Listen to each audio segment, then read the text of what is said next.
Hallo, CityLab. Welkom in Amsterdam. Amsterdam has always been a place to be inspired and to develop individuality. And innovation is at the core of what makes our city run.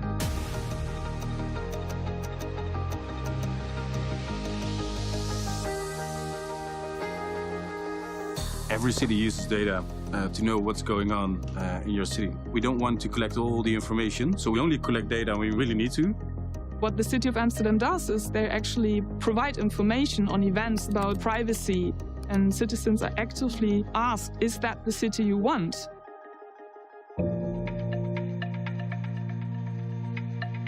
The model that we're working with in the city is donut economics, and the outer ring are the ecological limits of the planet.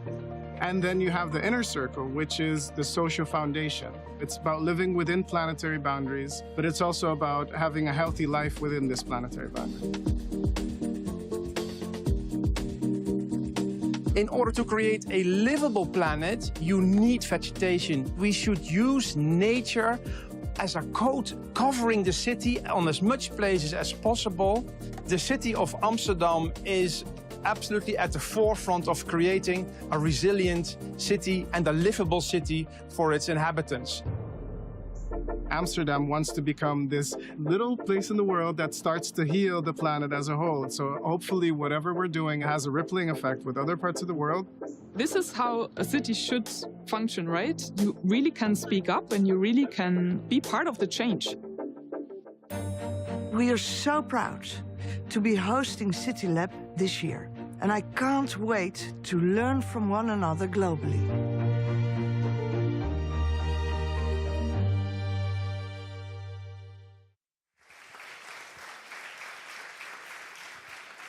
Please welcome to the stage the President and CEO of the Aspen Institute, Dan Porterfield.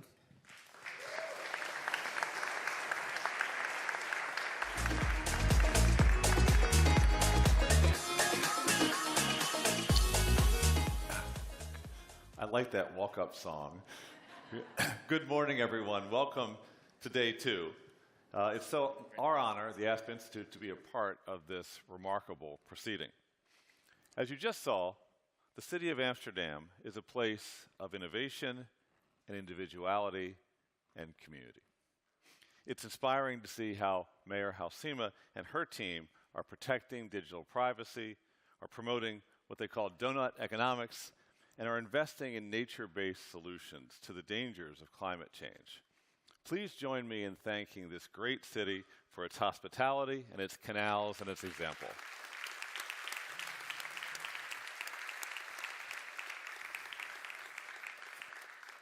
Let us also take a moment now to thank all of those who prepared our meals and drove our shuttles and housed us in comfort and designed this stage. Thank you to all.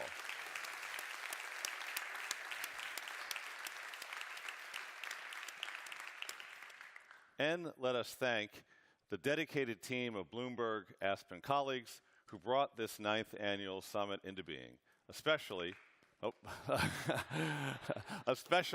Courtney Greenwald, Noelle Thorne-Rinner, Caitlin McGee, Kitty Boone, Elliot Gerson, Ava Hartman, Natalie Schultz, Patty Harris, Jim Anderson, and of course, Mayor Mike Bloomberg. Thank you. Thank you. Thank you. Amsterdam is a city of rich diversity and culture, with brick pathways that wind and turn and bridge and lead us into epiphanies we could only find here. The same can be said of this year's CityLab. Where else could we have encountered that tender giant of a puppet named Amal, whose gift is to awaken empathy? Where else could we have met two of our planet's first 7 chief heat officers, all women, leading the way, and learn about life-saving new concepts like shade equity and cool route mapping systems? And where else could we have met that TikTok marvel Dilla Thomas, who brings stories of his great city right to the palm of your hand? For me, the spirit running through this convening is one of civic imagination. Each of us comes here with a vision of something that is needed, something better, something shared. We imagine the futures we want for our beloved communities, and then build them here at CityLab, along with the will and the skill and the know-how to bring those dreams to life. Today, CityLab continues our invitation to civic imagination. We will think together about the urban metaverse and the possibilities around crypto and the roles of storytellers in our cities. We will learn from 2 Ukrainian mayors what it means to lead and serve and sacrifice in a time of terrorism, trauma, and war. And in the breaks between our panel discussions and the breakouts, we'll share hopes and contacts and lessons learned, resources for change making that we'll bring back to wherever it is from which we came. About 1 mile from here, and almost 8 decades ago, Anne Frank wrote from her family's perilous hiding place, quote, "How wonderful it is that nobody need wait a single moment before trying to improve the world." CityLab reminds us that across our oceans and our cultures and our different lives and cities, we all believe in that vision. Now it is my pleasure to introduce our first panel discussion, Facing History to Forge a Brighter Future. Some places have chosen to lean in to the most difficult chapters of their past, finding innovative ways to unearth, examine, and memorialize even the most difficult and inhumane, if not wicked, chapters of their history. How should cities grapple with these painful moments and histories that live on in different ways in the present? Joining us to reflect on this question are 3 eminent thinkers and leaders. London Breed, the mayor of San Francisco, Piotr Sawinski, director of the Auschwitz-Birkenau Historic Museum, and Nancy Yahweh, a cultural historian and author who has examined the history and legacy of slavery in this country and in Europe and beyond. I'd now like to welcome our panelists to the stage. Thank you.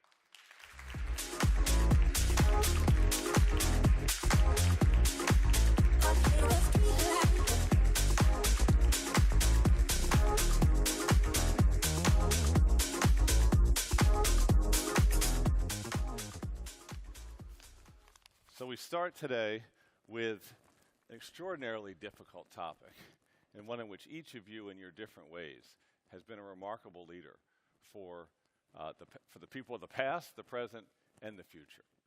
And let me start by going around to each one of you with a general question, and that is, what is the value for individuals and for society of our making the effort to understand the history and human reality of terrible hardship, of atrocity, of genocide, of slavery, of oppression?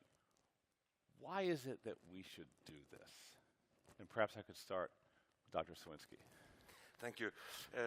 I think the values are different in the different steps after some trauma, like in an individual life, let's say. If you are under a traumatic experience, first you are under the shock. After you follow, yes, it's a time of silence, let's say. After you try to understand, you try to speak, and you maybe arrive to a moment when you arrive to a perception of the future, how to getting out of this trauma. And now, when the last survivors are passing out, I think we are in this last period. We understand better than it was 20 years ago or 30 years ago that the remembrance is a key to understand the present time, and certainly a key to create a better future. Thank you. Nancy, how about you? You have excavated untold histories and systems that allowed for slavery. What is the value of reaching back to pull those stories and those experiences into the present? Yeah, well, first of all, thank you for inviting me. It's a pleasure to be here. I'm thinking of a couple of things. Fighting ignorance is a big thing, because in the Netherlands up to the 2000s, we were taught that slavery was an American history, not Dutch history, let alone, the history of this city or any other city.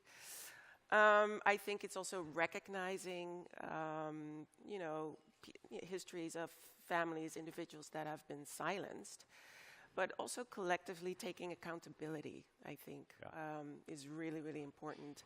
And it shows us the way to the future, because if you don't know, our past, then you're not going to enter the future wholly as a community, I would say.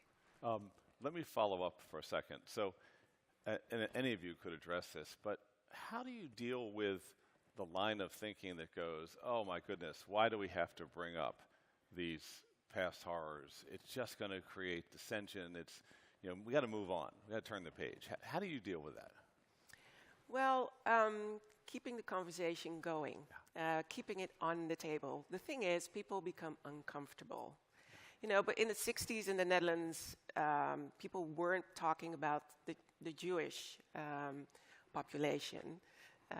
Every other Dutch person was part of the resistance, for instance. So people had to learn to become, sensitive to the Jewish community. The same should go for the history of slavery. We should keep talking about it. So go beyond that uncomfortability, and also, on the way, develop an idiom that acknowledges that past, but also makes a connection to things like race, for instance, because again, in the Netherlands, we don't have a shared, well-developed idiom on race.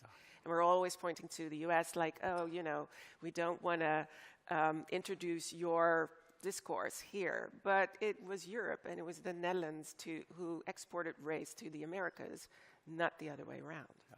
It's interesting, this notion of an idiom. We in the United States are constantly struggling over language right now.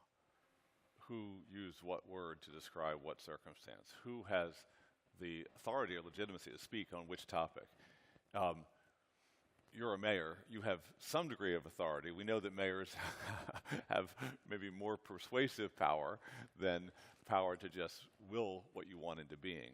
But how do you deal with this question in San Francisco of the various pasts of your city and the various communities that look back to a time when wrong was done to them?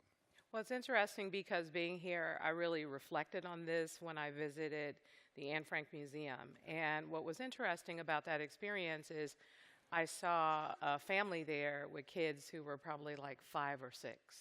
And you had parents explaining to their children how this kid was basically not able to play with other kids, not able to see the light, not able to do the things that these children are fortunate enough to take for granted. You have these kinds of situations, but you also sadly have parents who are raising kids quite differently. Yeah. The importance of really making sure that these stories are told is to make sure that people understand and know history, but also they understand what needs to be done to not repeat it, and also make the investments around financial investments, policy changes, and other things that are going to help to get us to a better place. As elected leaders, we have to be prepared to make bold action, and sometimes it's not always popular. I remember when, because our trans community in San Francisco is highly discriminated against, and when you look at the data, people talk about the data all the time, disproportionately who's impacted by the data. We know what the problems are, but the question is, are we prepared for the solutions? So I introduced universal income for our trans community, Trans Home SF, and a number of initiatives that help to target the disparities. And what was interesting was really a lot of the negative, comments that came as a result of that. But I know oftentimes people in elected capacity, they want to be popular, they want people to love and praise what they do. But I think we're at a different point in history where we need to really focus on the right thing and moving things forward to really correct some of the injustices of the past. Now, San Francisco is the home of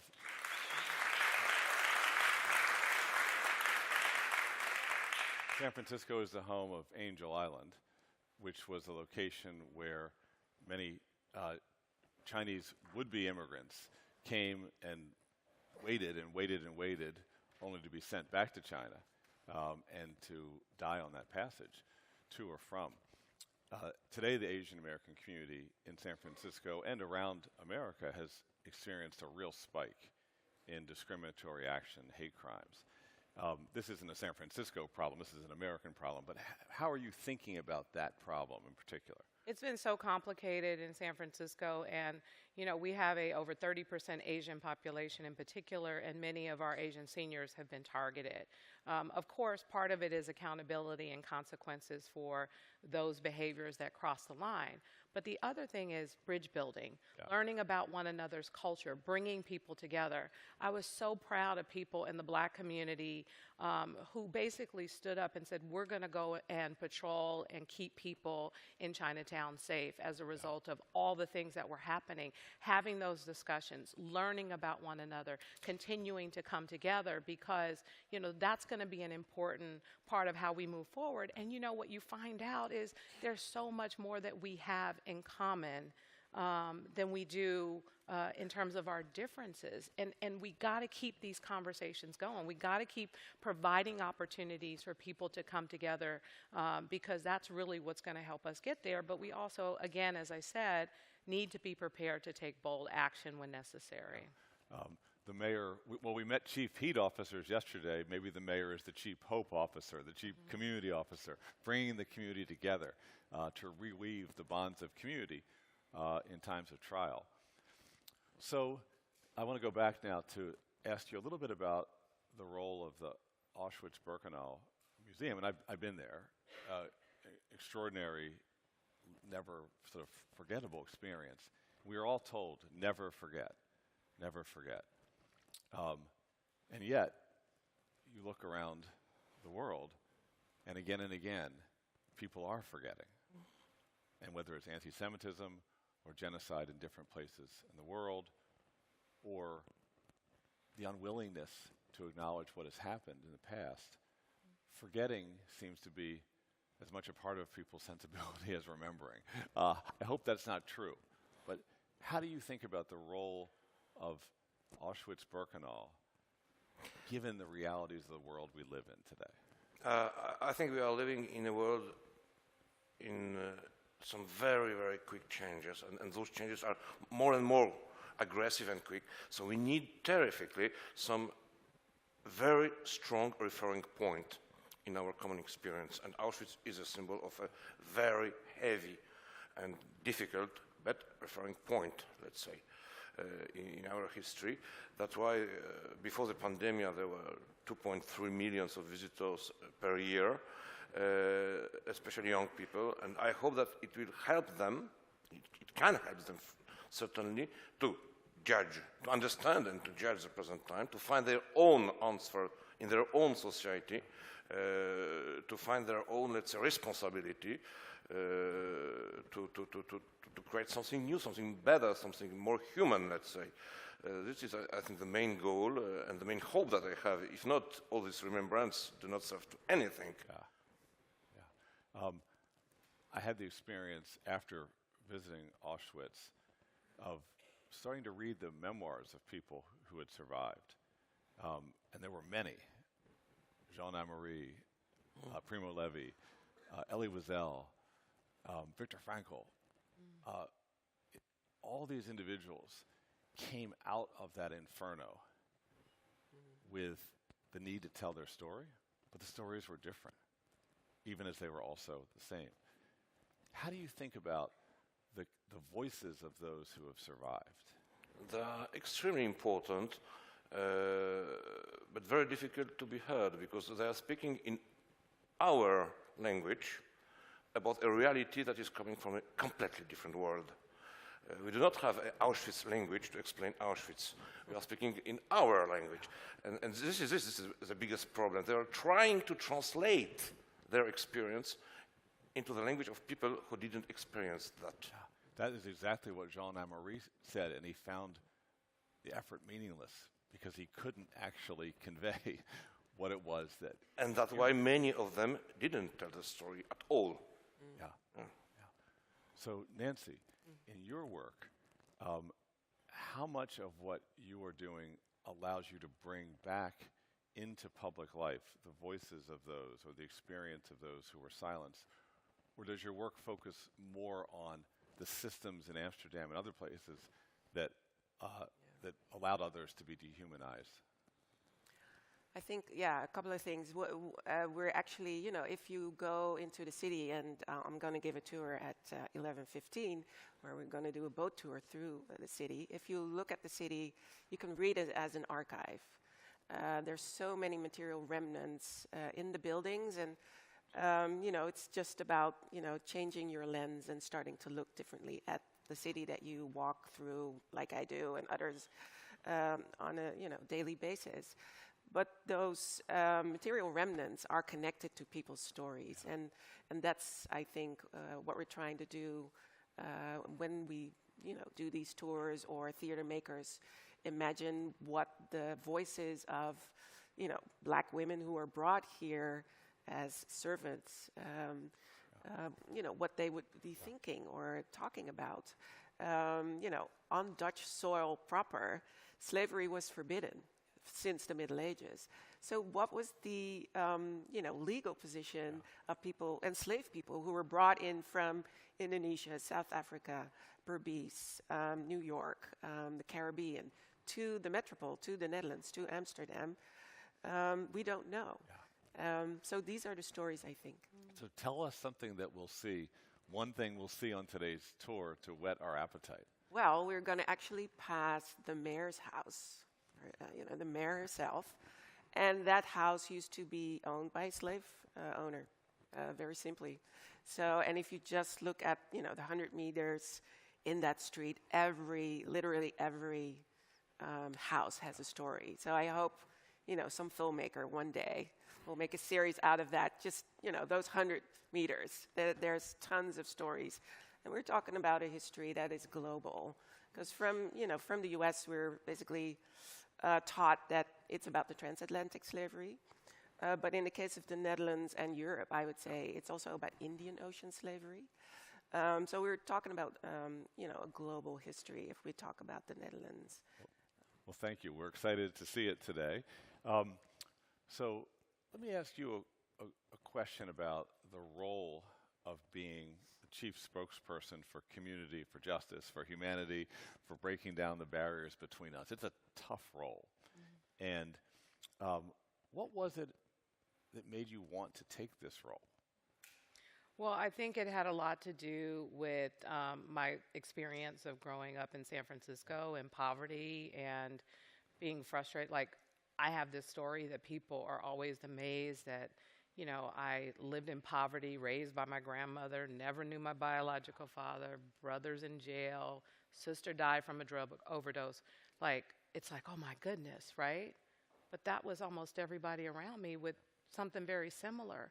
And I was angry that we felt isolated, that we felt like there were no opportunities, and I was just very blessed to have people who really helped to support me, to get me into college, to help me with scholarships and get through that.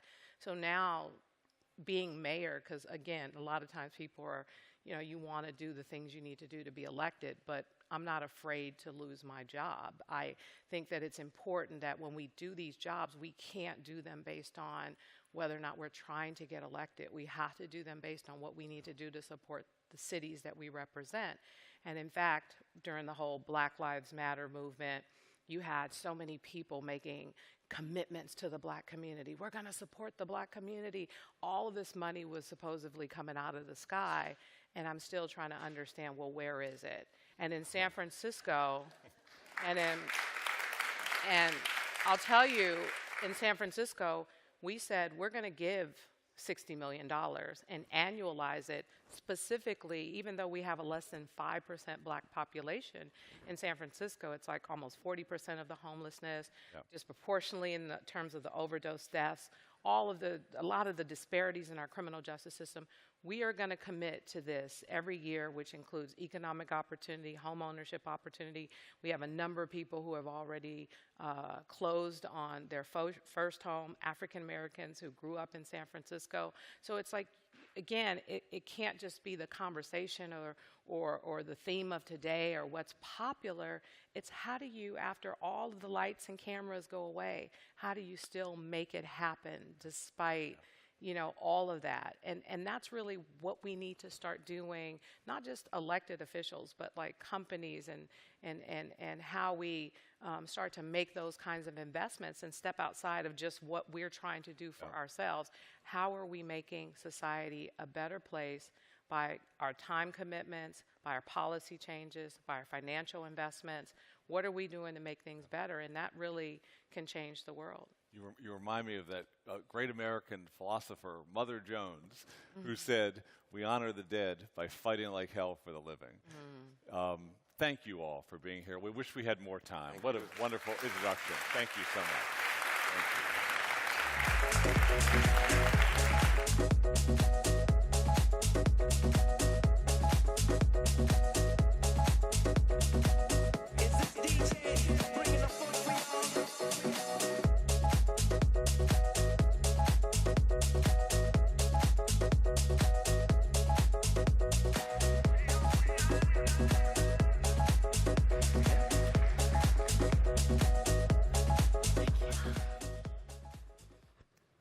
Just want to take a second to acknowledge that is a difficult panel to follow.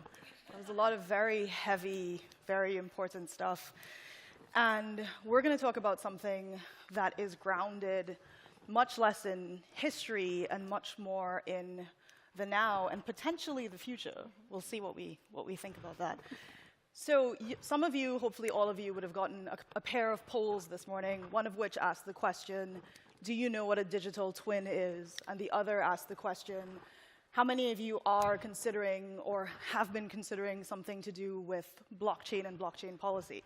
And I want to share those results because I feel like they're very relevant to what we're going to talk about today, which is that for the blockchain question, only around 15% or so of you, or less than 15% of you, said you were considering using blockchain. And then 40% of you were like, shruggy emoji, like not super sure exactly what that might mean. So we're going to spend just a couple of minutes at the top like talking a little bit about the implications of crypto and cities. So I'm joined by Mark and Tonatsin, who have, shall I say, very different perspectives on how we think about crypto.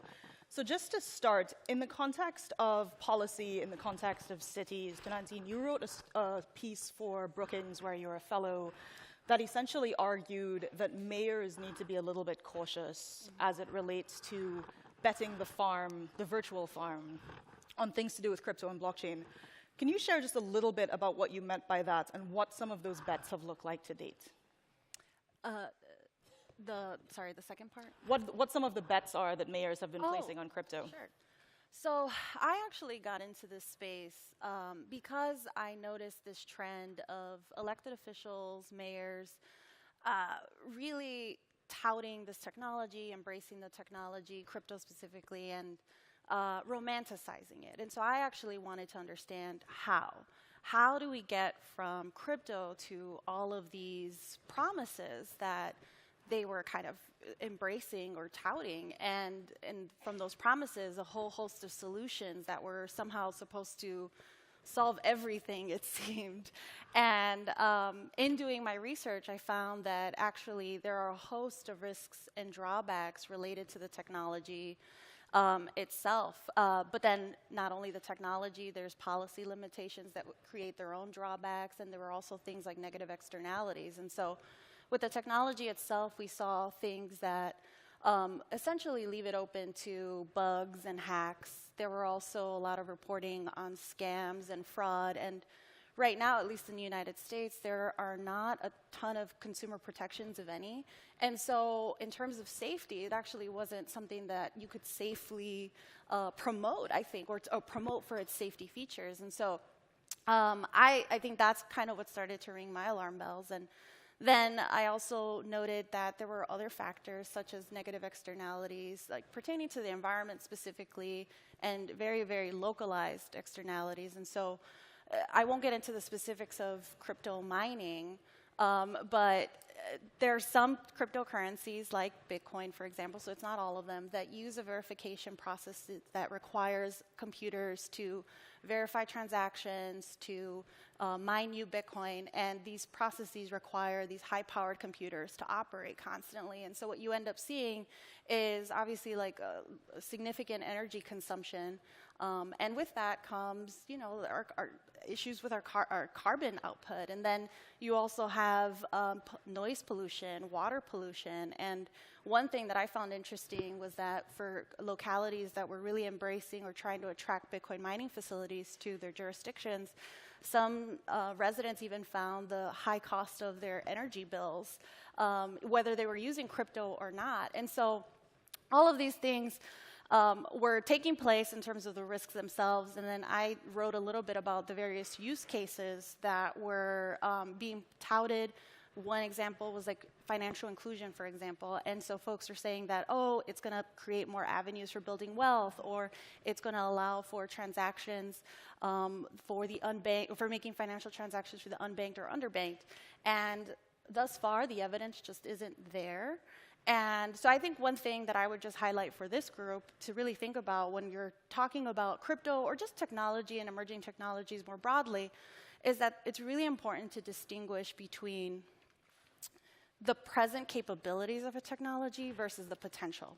And if we're talking about the potential, yes, it is incredibly seductive to think about the upsides, but it's also really important to think about the risks and the drawbacks, particularly if it might impact people. Before we go too much into some of what those other present considerations are, I want to emphasize something that you said. You use the word technology a lot, and there's a joke for those of you who might be in and around crypto that eventually, if you talk about it enough, someone will say the phrase underlying technology. So I'm just going to get that out of the way very quickly. When we're talking about crypto, when we're talking about blockchain, what we're essentially discussing is a couple of different things that all get smushed together. So, you will hear, if any of you are texting with Mayor Suarez in Miami, he has probably pitched you on kind of like the financial elements of crypto, the idea that you can use certain types of tokens that have currency-like features and do things like receive taxes in them or pay salaries in them.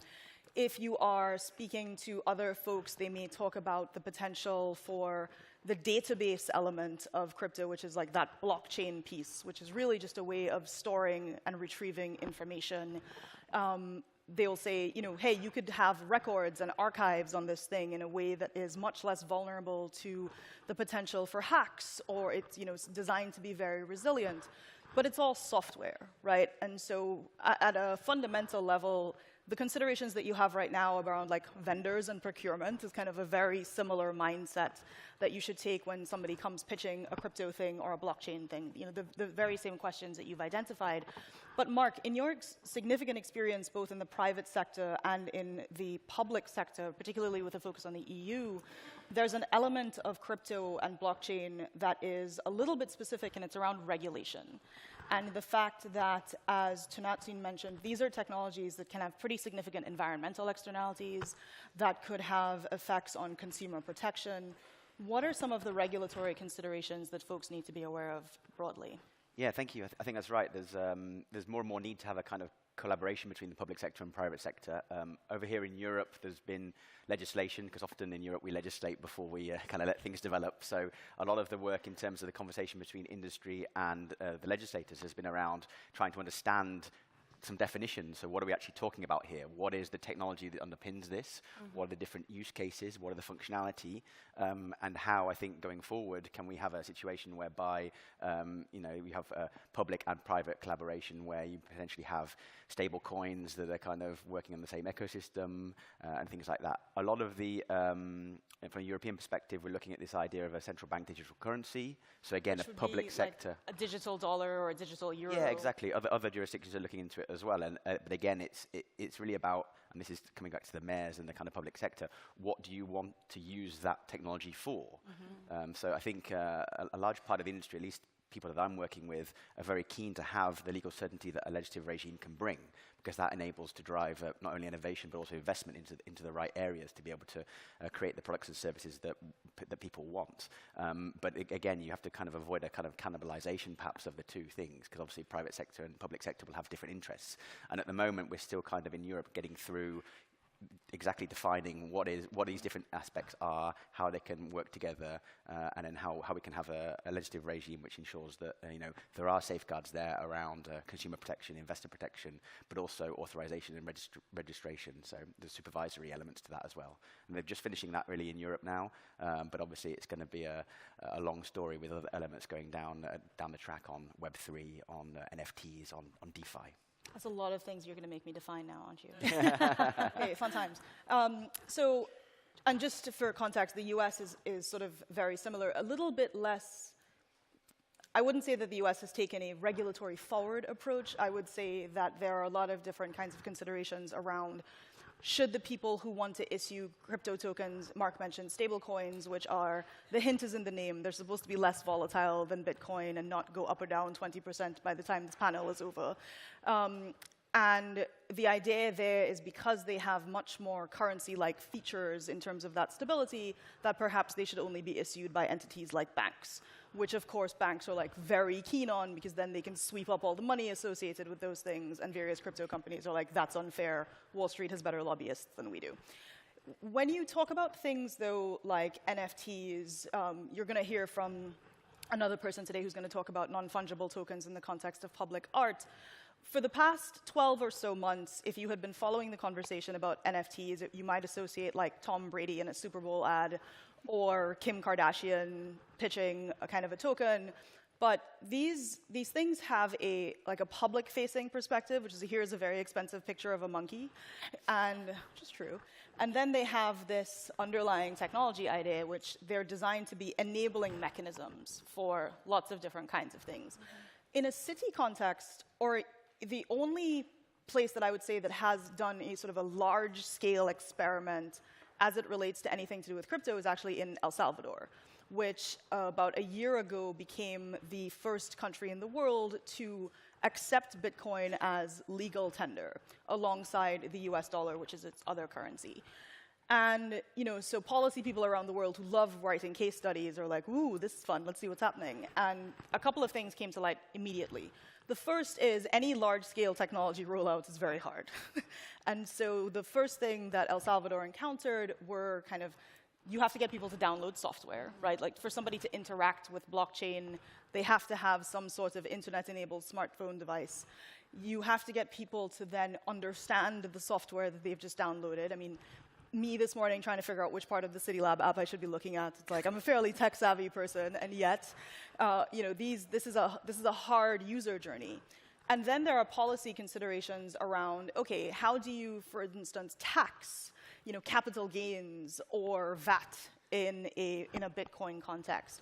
How do you think about if somebody has a customer service problem? If an ATM eats your bank card, you can call a bank. If a crypto app eats your Bitcoin, the whole idea is there isn't necessarily a central authority for you to appeal to. And so, Tanatsin, just to kind of go back to that point, in the context of folks who are thinking about this at this municipal level, this policy level, this like sub-federal level, what are some of the other kinds of considerations that you've encountered in your work on those issues? If somebody were to come to you and say, should my neighborhood or should my city, should my town accept Bitcoin, yes or no? Is that a yes or no answer?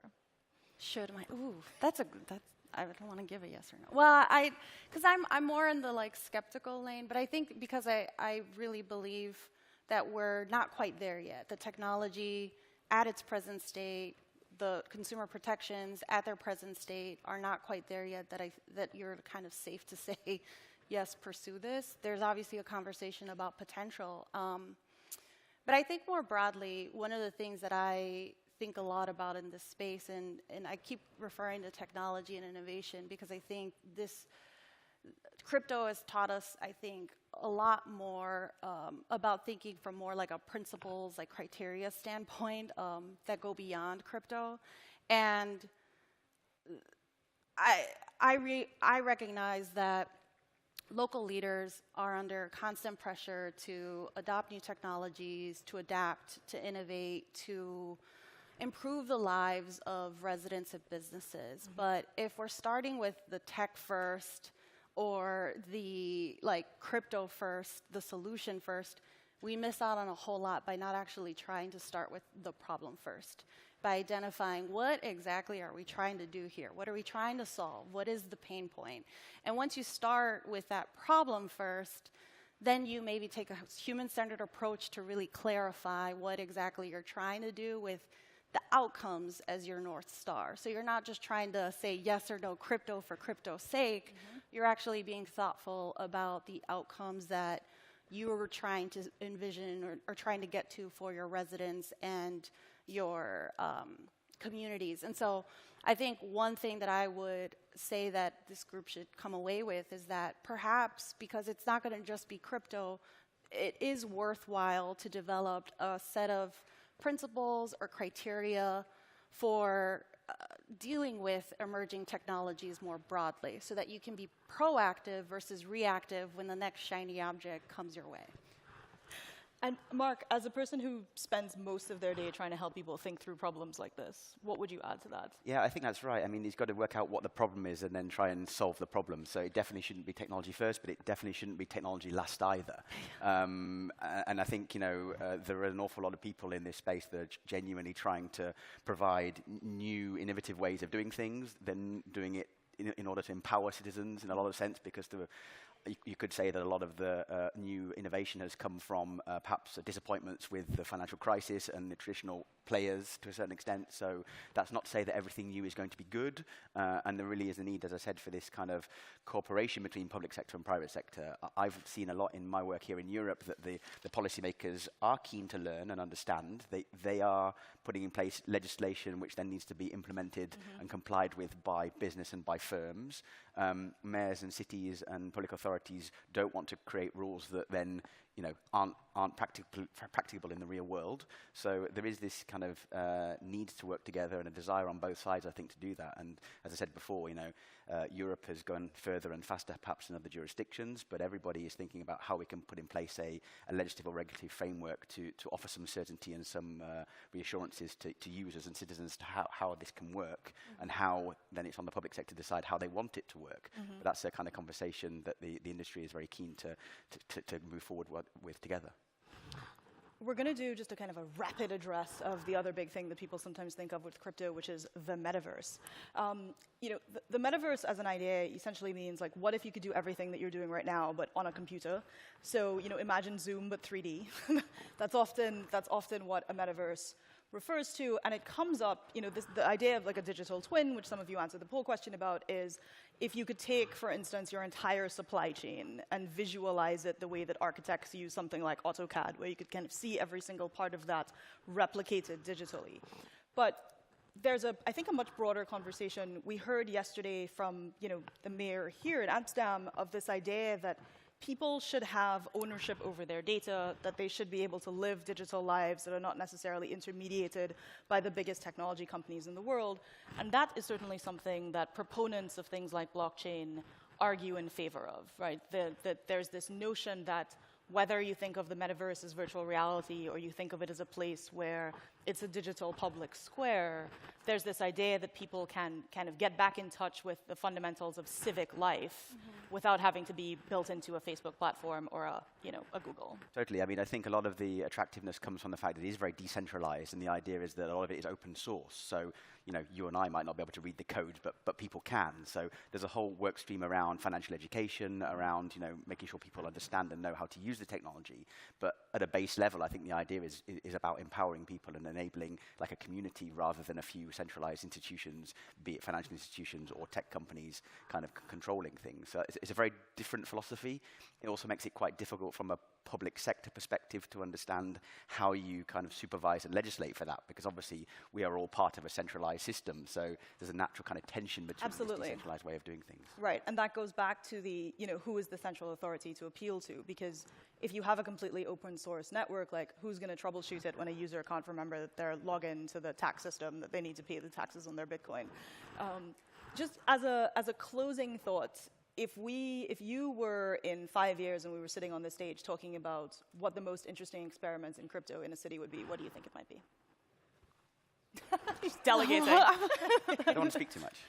Well, no, I think what at least crypto is doing is pushing us to have these conversations about what we're actually trying to do or solve. Like, unfortunately, it took crypto to maybe move forward a conversation about financial inclusion. I don't necessarily think the use case is there yet, either for a wealth building avenue or for making financial transactions, but I'm glad that we're having a conversation again about what people actually need. And so perhaps that's the innovation, or that's the use case. It's like bringing us back to the problems, the pain points, and then building from there. And I think it's also getting beyond financial kind of instruments and the speculation side of things. I think there's a lot more in the underlying technology that can have, good purpose. Especially when the speculative asset is down 70%. All right. Thank you, everybody. Thank you very much.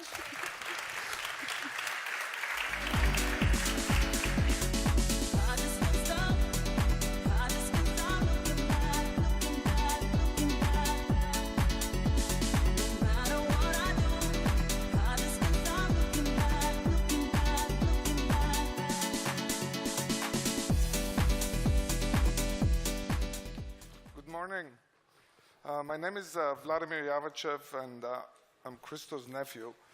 And I've worked with Christo and Jean-Claude for the past 32 years, ever since I left Bulgaria at the end of the old Cold War. And this is my life. It's not just my job. It's been like all my life I've been doing this. I don't know anything else to do. It's like, this is all what I do. And so I wanted to talk to you about the importance of public art, or art in public spaces, and how it's as important as other city priorities, as much as, for me at least personally, and for Christo and Jean-Claude it was like this. It's as important as education or infrastructure projects. Public art is really one of the things that bring people together and make things, even if it's useless and pointless, even if it has no message, it still brings people together and makes us human. This is something that Christo and Jean-Claude really loved. Now, I'll walk you through some of the projects that they did in the past, if you're not familiar with them. And then after that, if it wasn't enough for you, we love the Bloomberg Connect app, so you can get even more information on that. We use that a lot. So the first project that Christo and Jean-Claude did was the Wall of Oil Barrels, the Iron Curtain. It was in 1962. It was a poetic response to the Berlin Wall that was built the year before. There are three things you should know about Christo and Jean-Claude's projects. They're all self-financed through the sale of the original works. They're all free to visit. No tickets are required. And all the materials used in the project are industrially recycled for the past 60 years, ever since they've been doing this. They're both urban and rural. The one thing that unites both is the process. The process being that it takes a lot of time to be realized, a lot of people, a lot of city officials, and whether people are for it or against it, whether they like it or not, they become part of the work of art through the process of the work of art.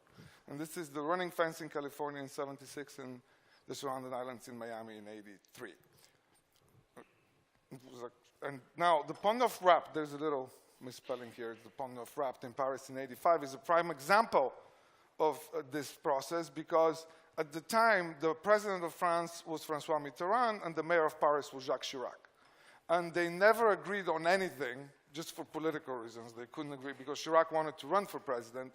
And it was a really very difficult process for Christo and Jean-Claude. They never wanted to go through this again. But it's probably the only thing that the Pont Neuf Wrapped was to unite Chirac and Mitterrand. So really, everything is possible. If those two can unite on something, everything is possible. Similarly with the Wrapped Reichstag, which was done in 1995, was when the permission needed to be granted by the German parliament, and Helmut Kohl, who was the chancellor of Germany at the time, he was very much against the project. But being against the project, he elevated the importance of the project, and actually the decision was made, which Christo and Jean-Claude won, was made by a roll call vote in the Parliament of Germany. Probably the only time a work of art was ever decided by a roll call vote in a nation's parliament. Now, it also happened just a few years after the Berlin Wall fell down, so it was one of the first things that showed unified Germany. In 2005, the gates for Central Park in New York City, it's actually the longest project, the time it took the longest to make a project for Christo and Jean-Claude. It took 26 years, and it really only happened because of a very supportive mayor, Michael Bloomberg. And it was, after all these years, and actually also the timing, these projects find their timing kind of in their own way. It happened just a few years after 9/11, and it was actually the first time that New Yorkers looked up in joy were unified with this project, which happened in February of 2005 and was visited by 4 million visitors and in February. And it's really a prime example how these projects need the willing partner of the local government. It's easy to say no, but it's actually, should be hard to say no. It's something that really you guys need to be more adventurous. So the floating piers in Italy in 2016 was the project that was the first project actually we did after Jean-Claude passed away. It was the first project we did without Jean-Claude. And the London Mastaba in Hyde Park was the last project we did while Christo was alive. And before he died, he made me promise him two things, that our team would complete two of the projects that he really wanted to happen. And one is the Arc de Triomphe Wrapped, and the other one is the Mastaba for Abu Dhabi. Now, the Arc de Triomphe Wrapped was, we did it in 2021 with a very supportive President Macron, who every time I saw him, he kept saying, we need more crazy art projects. Luckily, we also had a very supportive mayor in Anne Hidalgo, and we didn't have a sequel to the Pont Neuf, so it was a very, it was actually one of the easiest processes we've ever had. The project employed over 1,600 people, 1,600 people. It was visited by 6 million visitors in 16 days. The online media presence was seen by 685 million people, which is basically 10% of the world. And it brought a lot into the local economy, 235 million for the local economy, which is, which at the time of the pandemic was really something that was very important. And we distributed free fabric samples to everybody, as with every project. And we had, well, actually, you can get some here at the Bloomberg Connects Lounge. If you don't have your piece, they look like this. I'm running out of time, but they have to wait a little bit. They look like this. And we love the Bloomberg Connects app, and we do everything to, I love it actually more than our website. The webmaster should know this, but it's very easy to use on the phone. And it also shows that anything, the Arc de Triomphe app shows that anything is impossible, because this project was done 60 years after the initial idea, and both the artists were gone. Christo and Jean-Claude were no longer with us when we completed that project. So it's like really, everything is possible. Now, it's like the projects brought such big exposure to the cities and places where they were done, and a lot of hundreds of millions in economic revenue, and the brand value for the cities is estimated in the billions. And Christo loved the above the fold cover of the New York Times, which was something that was like the most special thing. Even the Mona Lisa rarely gets it, and it's usually when it's attacked. You know, it's not something that it was very special. But unfortunately, times have changed, or fortunately, and now what we value the most is a post by Cardi B. Everybody seems to be going for that. So, and in these fast-changing times, we really try to use all the available tools to us for promotion and awareness of the project and financing of the project. So we've done LiDAR scans of the past two projects, and also we use augmented reality apps for Ru Visconti, we've recently done, that we commemorated the 60th anniversary. And it's surprising how much 80-year-olds love using that technology. It's like, it's incredible. You'll be surprised. So you can do that a lot. And we on to the mastaba, the next and last final art project of Christo and Jean-Claude.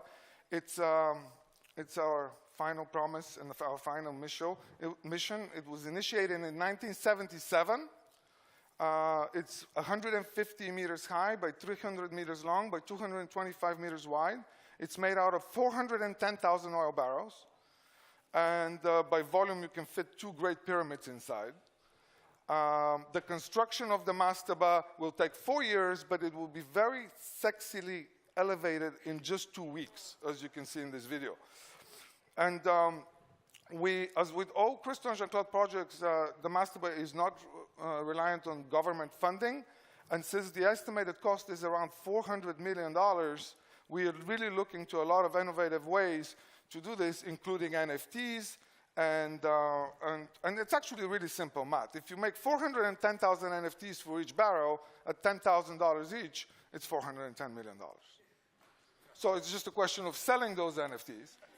And we're still in the process of working. It's a little bit of foreign language to me, and luckily I have a lot of people that are smarter than me dealing with that. And we need to really, it's one thing I really learned about this, what the most important thing about NFTs is, one of the most important things is perks, which is utilities in NFT language. And the utilities, what we have for utilities is you can find through an augmented reality app your barrel. You can also visit the site and visit inside the mastaba, which will be closed to the public. And you can also have the most valuable thing is that actually the barrels need to be replaced in 12 to 15 years. So you will get your barrel when you have an NFT, because when the barrels are replaced, you get your barrel. And this way, it's a little bit like the cathedrals, how everybody sponsored a stone in the cathedrals. So you get, but this way you actually get your stone at home. And also we will have a mastaba in the metaverse. And Crystal really liked the really, as we called it, so you cannot compare it. But for the not really, we will have the mastaba in the metaverse. But I would still recommend everybody here in Amsterdam to go see the Night Watch in the Rijksmuseum and not just look at a picture of it. So, and just as we value institutions like the Rijksmuseum, it's like we really need to bring out that to the public and to have people confronted with public art, and also to dream, like cathedral thinking. There's a term cathedral thinking, which even if your term is 4 years or 5 years or 6 years, think beyond that. Think beyond your lifetime to build things for the people that will enjoy and be there, and it would strike the conversation and strike the passion for it, or the way people, even if they argue, it's okay. It's actually better. They become part of the artwork when they argue. And it really, just think nothing is impossible. And everybody asked Christo and Jean-Claude why. It's like, how can they have so much patience to do this for so long and so many refusals and so many things? And they always answered, it's not a matter of patience, it's a matter of passion. Thank you. I overdid it a little bit. Bye-bye.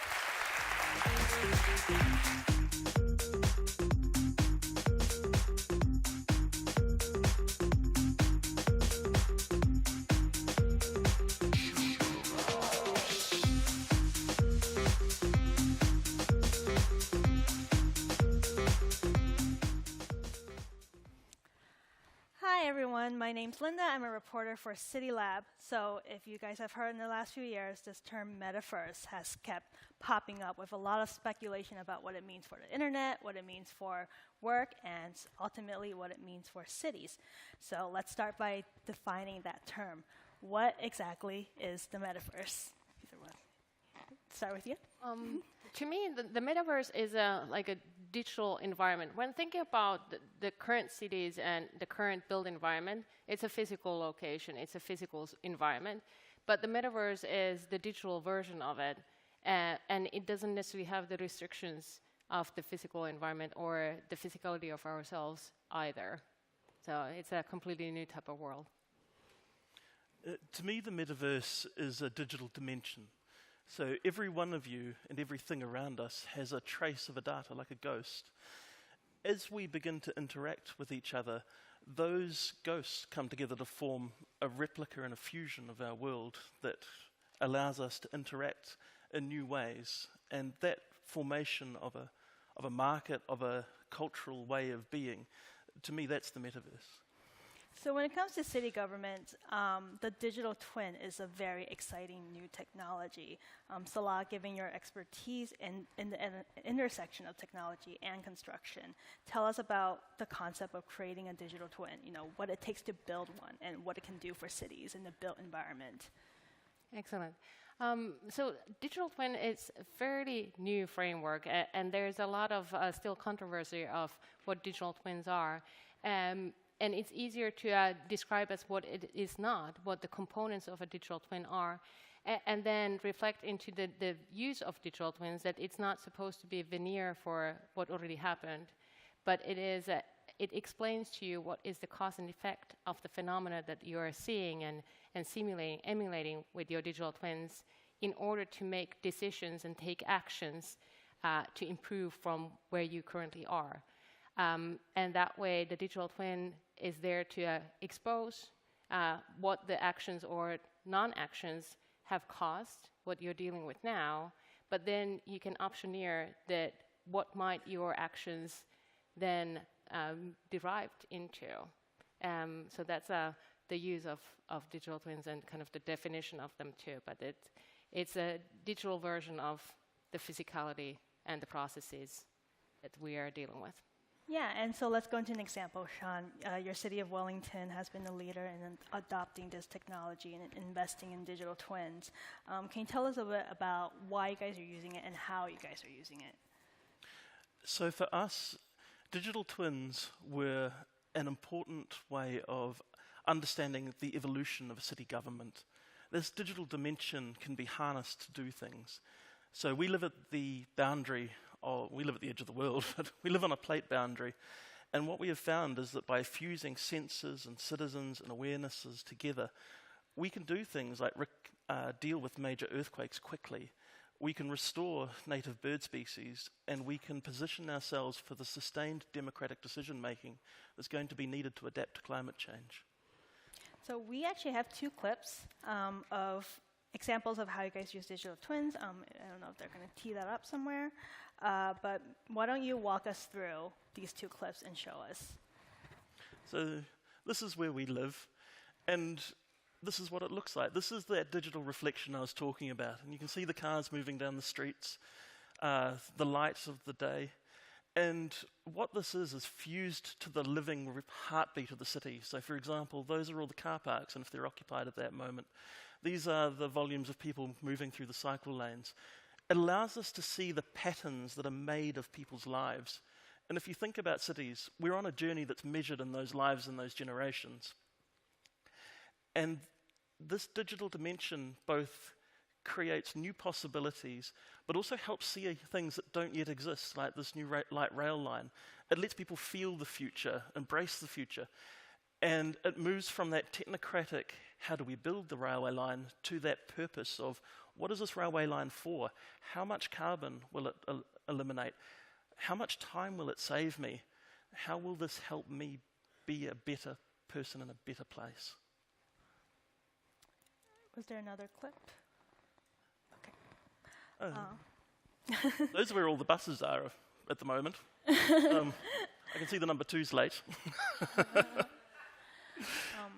So this is what we're investing in now. This is the underground digital twin. So we are scanning all of our streets, locating all of the underground assets.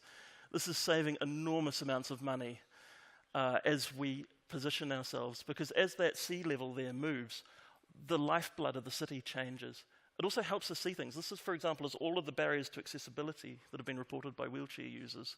So we can fix little things that affect people's lives in major ways. And that's ultimately what the mission here is. We're not trying to mechanize the city. We've been mechanizing cities for the entirety of the 20th century. If we get this right, we can humanize cities. And we don't just build digital businesses, we build an entire digital economy with new rules that can be more just, more circular, and more importantly, something that we can be proud of to leave our children. I think a lot of people in this room would be really interested to know how exactly the digital twin can help us drive towards climate change mitigation, climate change adaptation, more energy efficiency. Salah, so how might this work? Good question. So like Sean was describing, that it's about creating an entity that is federated entity, integrated entity of different data sources.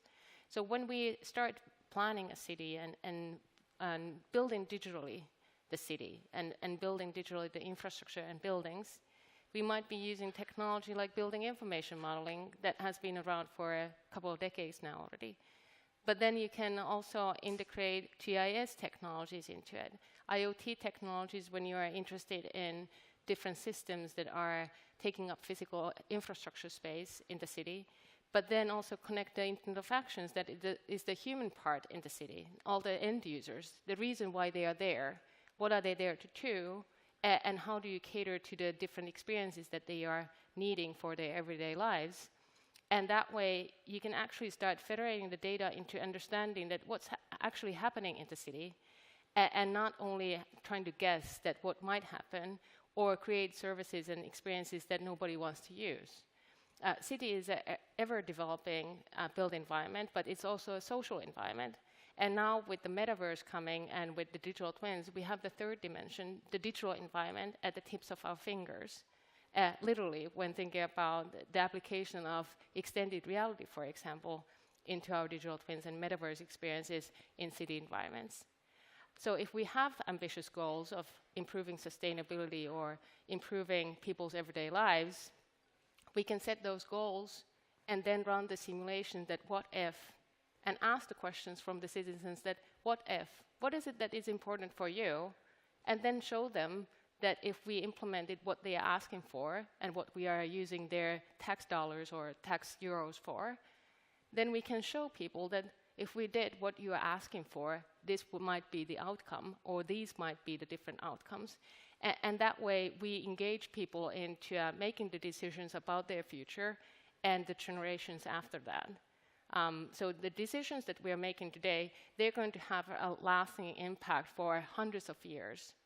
And when thinking about the application or creation of digital twins and metaverse and what comes after that, digital building lifecycle is a framework that we should be adapting to, so that we are starting to accumulate the digital truth whenever we are deciding to make changes into our physical environment. And that way we are leaving behind the digital breadcrumbs that are then used for generations to come. I think one thing, if for people who are interested in adopting this technology within their cities, the market for digital twins is so huge right now, right? It's growing. What are for either of you, what are your thoughts as to how can cities make sure that they're not just building some flashy product, they're not just putting money into a company that's trying to sell them something, and they're building something that actually helps the people and helps their city move forward? So I think the most important thing to recognize is you can't buy a city-scale digital twin. What we are talking about is a new way of governing, so new tool sets that need the rigor and the understanding of how they strengthen a democracy.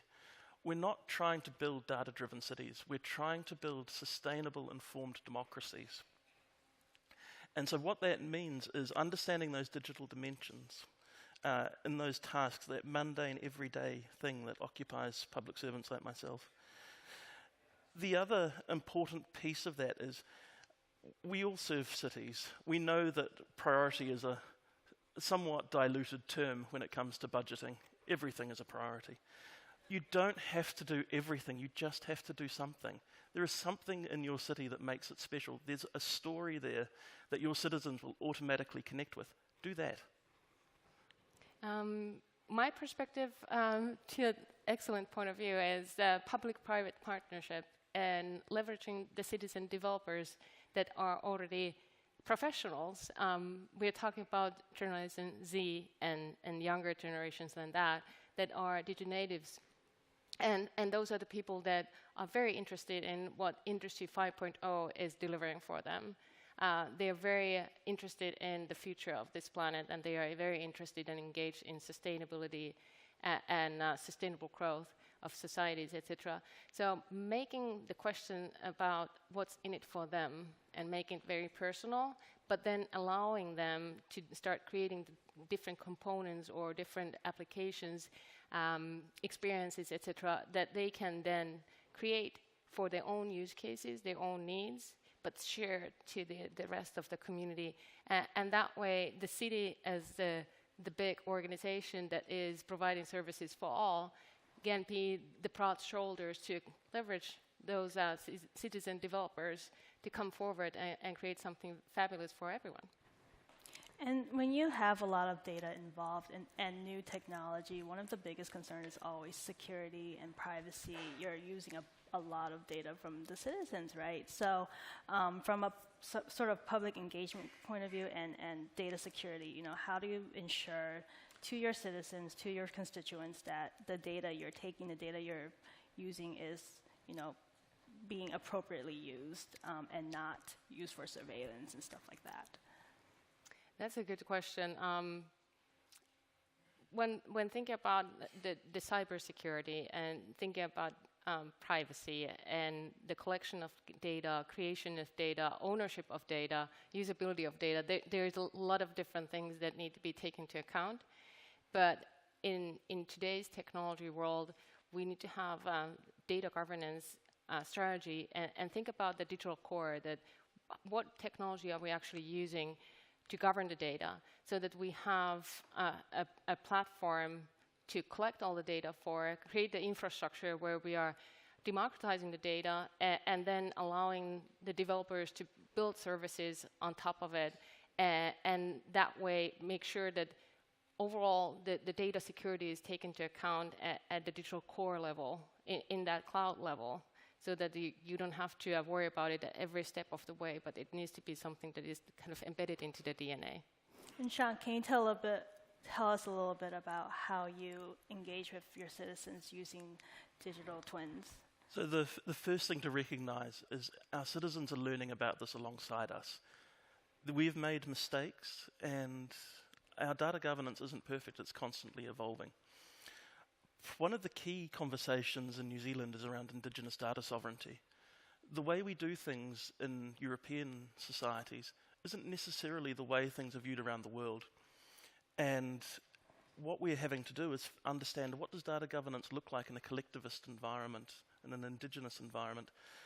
And that conversation, I'm very mindful of it sitting here. The city was the headquarters of the VOC. The first waves of colonization into the New World were led by companies.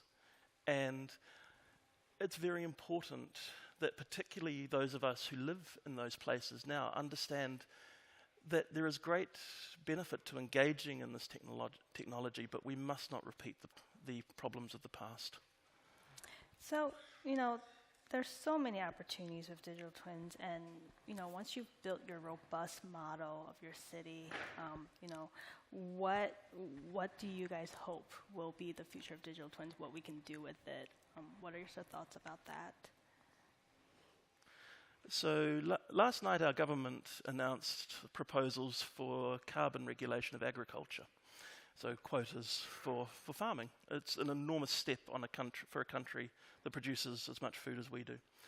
If you look at that, we're going to need this kind of capability to understand the embodied carbon of buildings and to understand how these new invisible patterns will fit over the patterns of the past. One of the things I'm particularly interested in is these systems of cultural memory. So, as Pacific Islands disappear, how does this help maintain cultures in new lands? All right, well, thank you both so much. Thank you.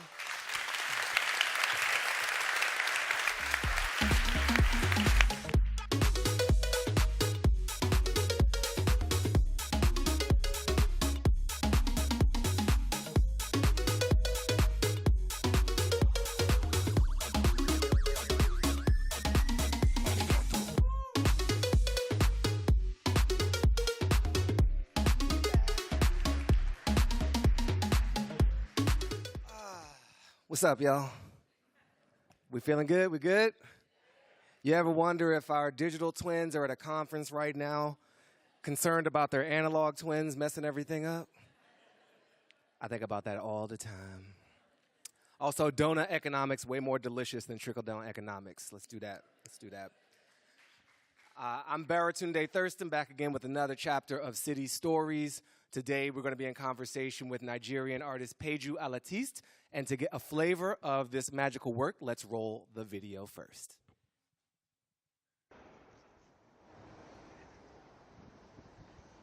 Welcome to the Berkeley Hall Industrial Complex. We're standing in front of my studio, the old powerhouse. The old powerhouse used to generate electricity to that building there, which was used to build ships. And right beside us is the scrapyard. You can hear the machines. This is where all machines die and transition into an artist's heaven. So the noise is music to my ears. So come into my studio.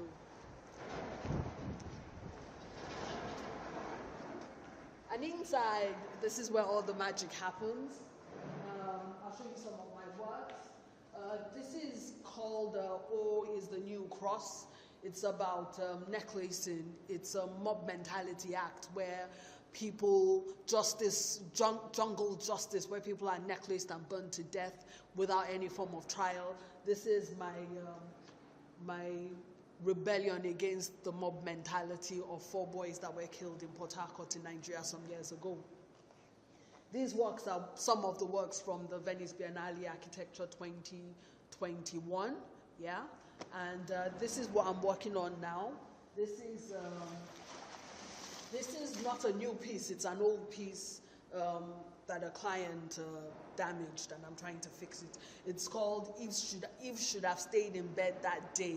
You know, she could have saved us a whole lot by not eating the apple, but yeah, this is it. And then I'll take you upstairs for a chat.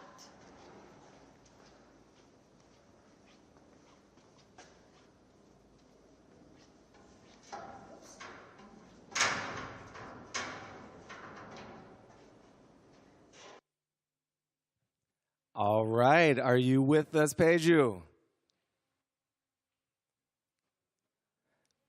Doing a little check. Is this one of those moments where you're on mute? Are we doing that right now? We're going to check the technicalities. Hello? Yes! Woo! Nice to see you. Nice. Very glad to be with you. Nice to have you with us virtually. By explanation for the people here in Amsterdam, Peju is in Glasgow, Scotland right now. And so my first question for you, Peju, is what you doing in Scotland? You're from Lagos. What's happening? I'm here to make magic. I needed to expand my studio. So Lagos was getting a bit small. And Glasgow is an industrial city. It's got great people. The people here are just warm. They've got a big heart, and I just love it here. It's a great place to produce. I've never heard anybody refer to Lagos as getting a bit small, so congratulations on the size of your vision. Can you tell us a bit about what makes Lagos special to you? Lagos is, if you're an adrenaline junkie, that's the place to be. It's a fast place. Everyone is in a hurry to get things done. So there's a type of energy there that I enjoy.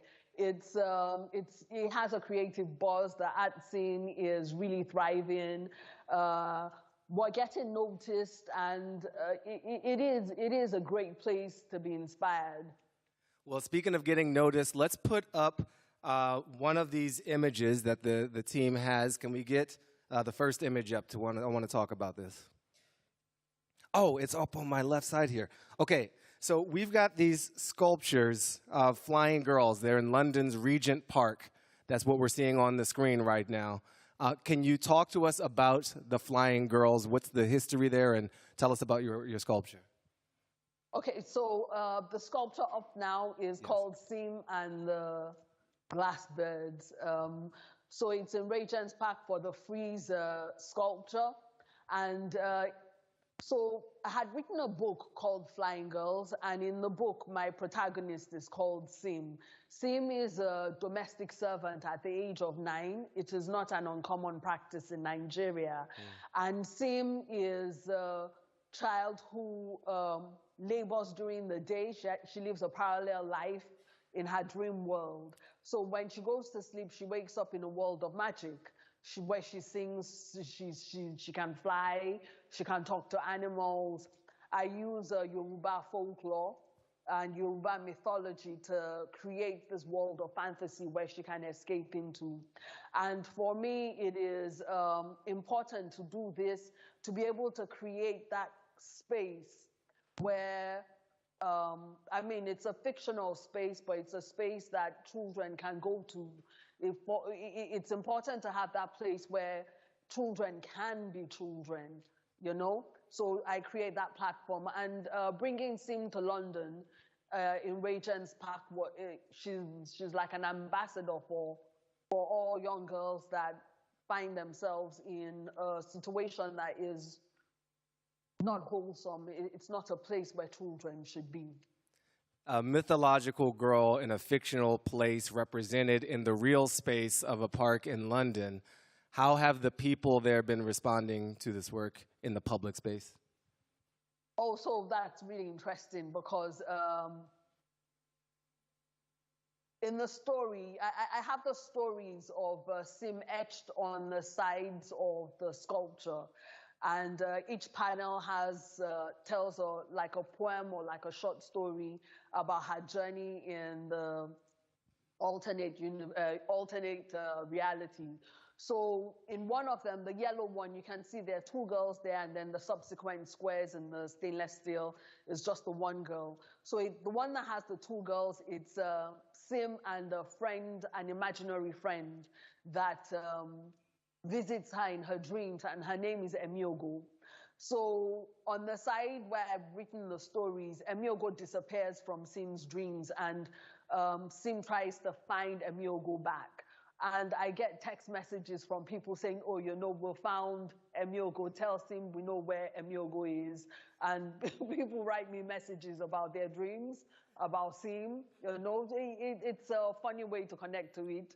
But in other ways, I mean, there are people that have talked to me about their experiences as children, where I buy my paint in Glasgow. The man who manufactures my paint saw the sculptures, and I told him the story about the work, and he told me about his mother who grew up in a care system.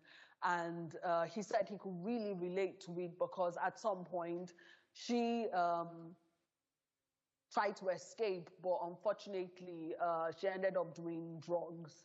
That was her way of escapism, and she passed away from the drug use. But he could relate to it. Anyone who has a dream to be in a better position than they find themselves can relate to the work. And we all have those dreams. Do we have a few more stills of Peju's work we can show on this screen? Yes, so this is Flying Girls. This is the work that started it all.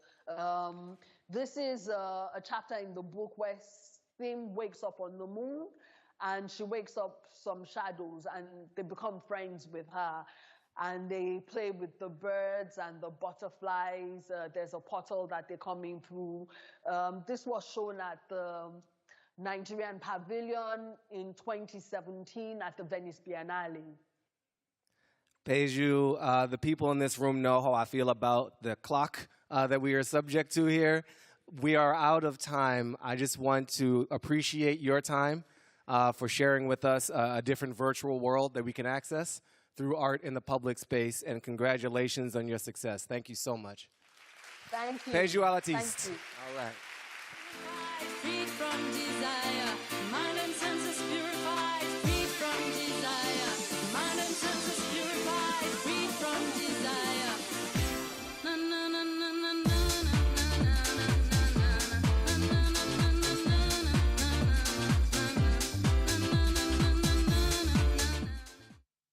Morning. Today we mark 230 days since Russian troops illegally invaded Ukraine, having for 8 years illegally occupying Crimea and eastern Ukraine, Donbass. Yesterday, as we opened this very conference, a conference seeking to bring together city leaders globally. Thank you very much, Ollie. That was great. Best practices, managing the many challenges we all face, from global climate change to poverty to energy efficiency.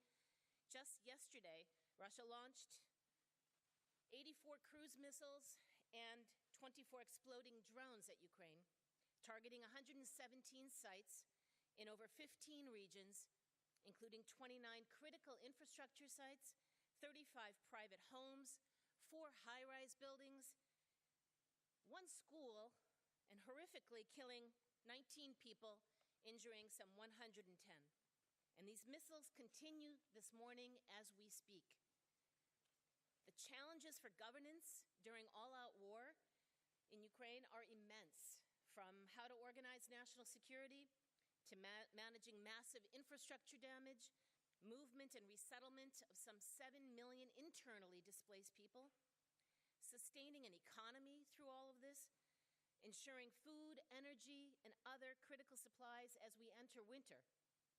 And where Russian troops have occupied land, now liberated by Ukrainian troops, managing the intense trauma of the atrocities, the war crimes that they left behind.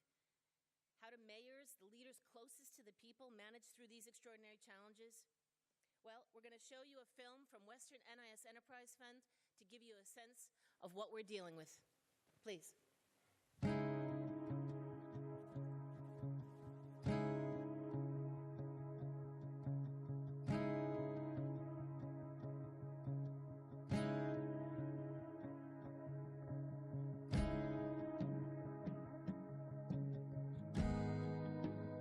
«31 березня віддав історію нашого населеного пункту, всієї територіальної громади, як день звільнення від російських орків, від російських окупантів нашими Збройними силами України, наших населених пунктів».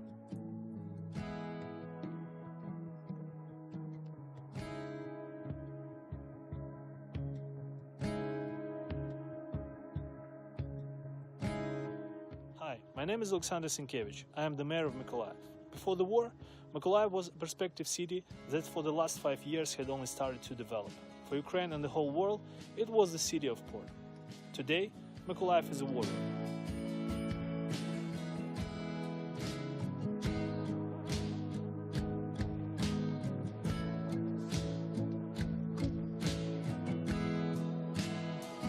I'm sure our victory is near. Ukraine will win because truth is always win lies.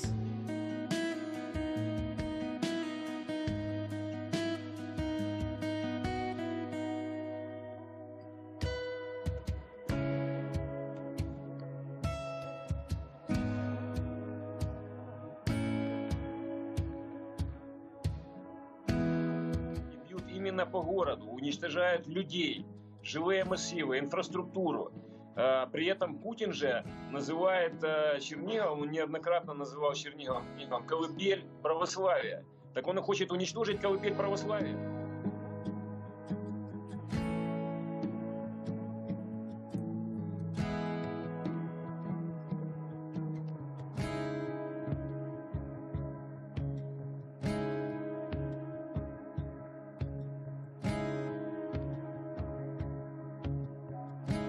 Маленький Ірпінь утримав сили Другої армії світа по кількості.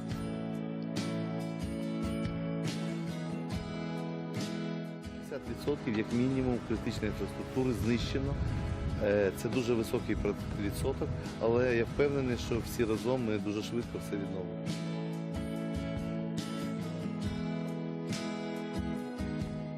Всегда город Харьков гордился своими людьми, своим научным потенциалом, своей архитектурой, парками, скверами, всеми горожанами. Очень много разрушений, 25% жилого фонда разрушено, 100 школ разрушено, детские сады, больницы. Кроме того, очень много инфраструктуры разрушено, начиная от трансформаторных подстанций, котельных, водоводов. Все это приходится восстанавливать.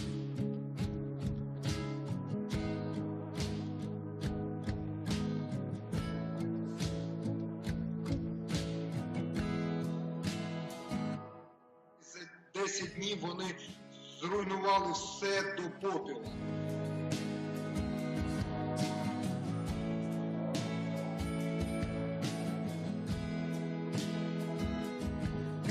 Той факт, що 90% інфраструктури зруйнувала Російська Федерація, бомбардувала лікарні, бомбардувала бомбосховища, вбивала мирне населення міста Маріуполя, 21 тисяча – це все військовий злочин. Це геноцид українського народу Російською Федерацією в нашому місті, в цілому в нашій державі. І так буде, що місто було, є і залишиться українським містом.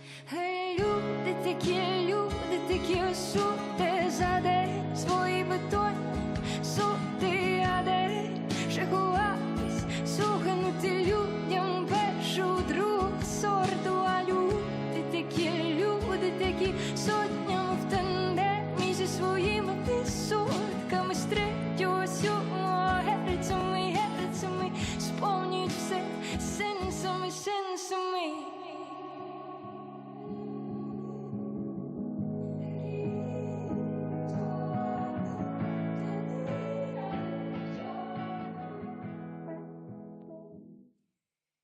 Today, we are very lucky to have via Zoom two of these extraordinary mayors who, unfortunately, were forced to return home yesterday as a result of the shelling. Mayor Anatoly Fedoruk of Bucha in Kyiv region, and Mayor Andriy Sadovy of Lviv in western Ukraine.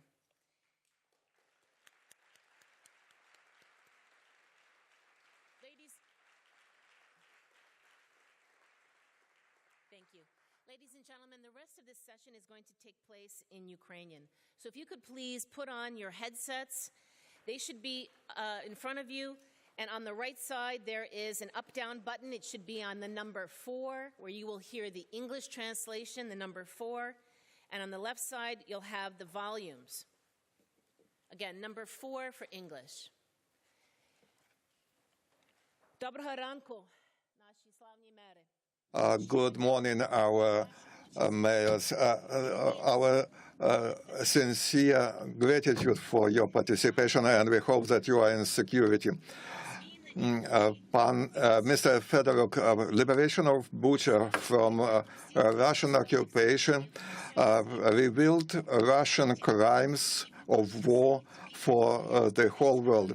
And the atrocities which were evident after the expel of Russian occupiers touched upon the people who were negligent to the horrors of war. What kept you alive? Good afternoon, ladies and gentlemen, and I believe that you will agree with me that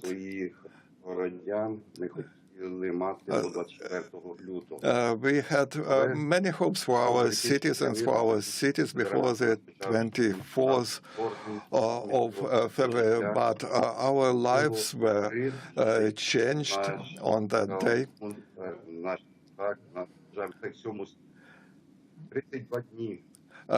For 30 days of Russian occupation of my city near Kyiv,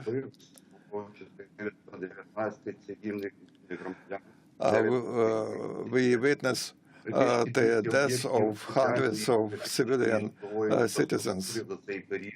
And the majority of our civilian infrastructure was destroyed during this period by the occupiers. And we cannot forget and we cannot forgive those atrocities.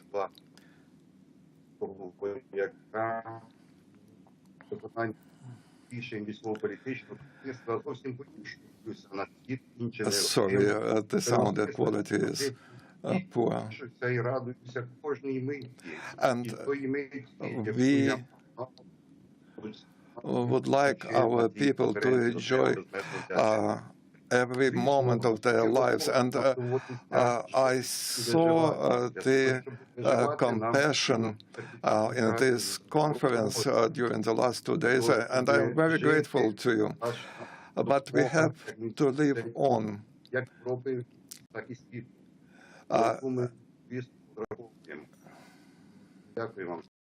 Thank you. Thank you.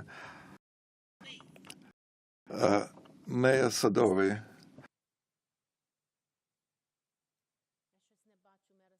don't see the mayor of Lviv on the screen. Someone give me a signal. He may actually be under attack right now, so I'm going to stick with the mayor. No electricity. The electricity has been taken out in the city of Lviv. So, excuse me. Mayor Fedoruk, будь ласка, як ви зараз після... Mr. Fedoruk, how do you see the restoration, renovation, or rebuilding of the city of those months? What are your priorities? Yes. First of all, it's infrastructure and how to raise the spirits of people. The spirits of people are kept up by the armed forces of Ukraine and the world community who support us in our struggle. I would like to address our colleagues.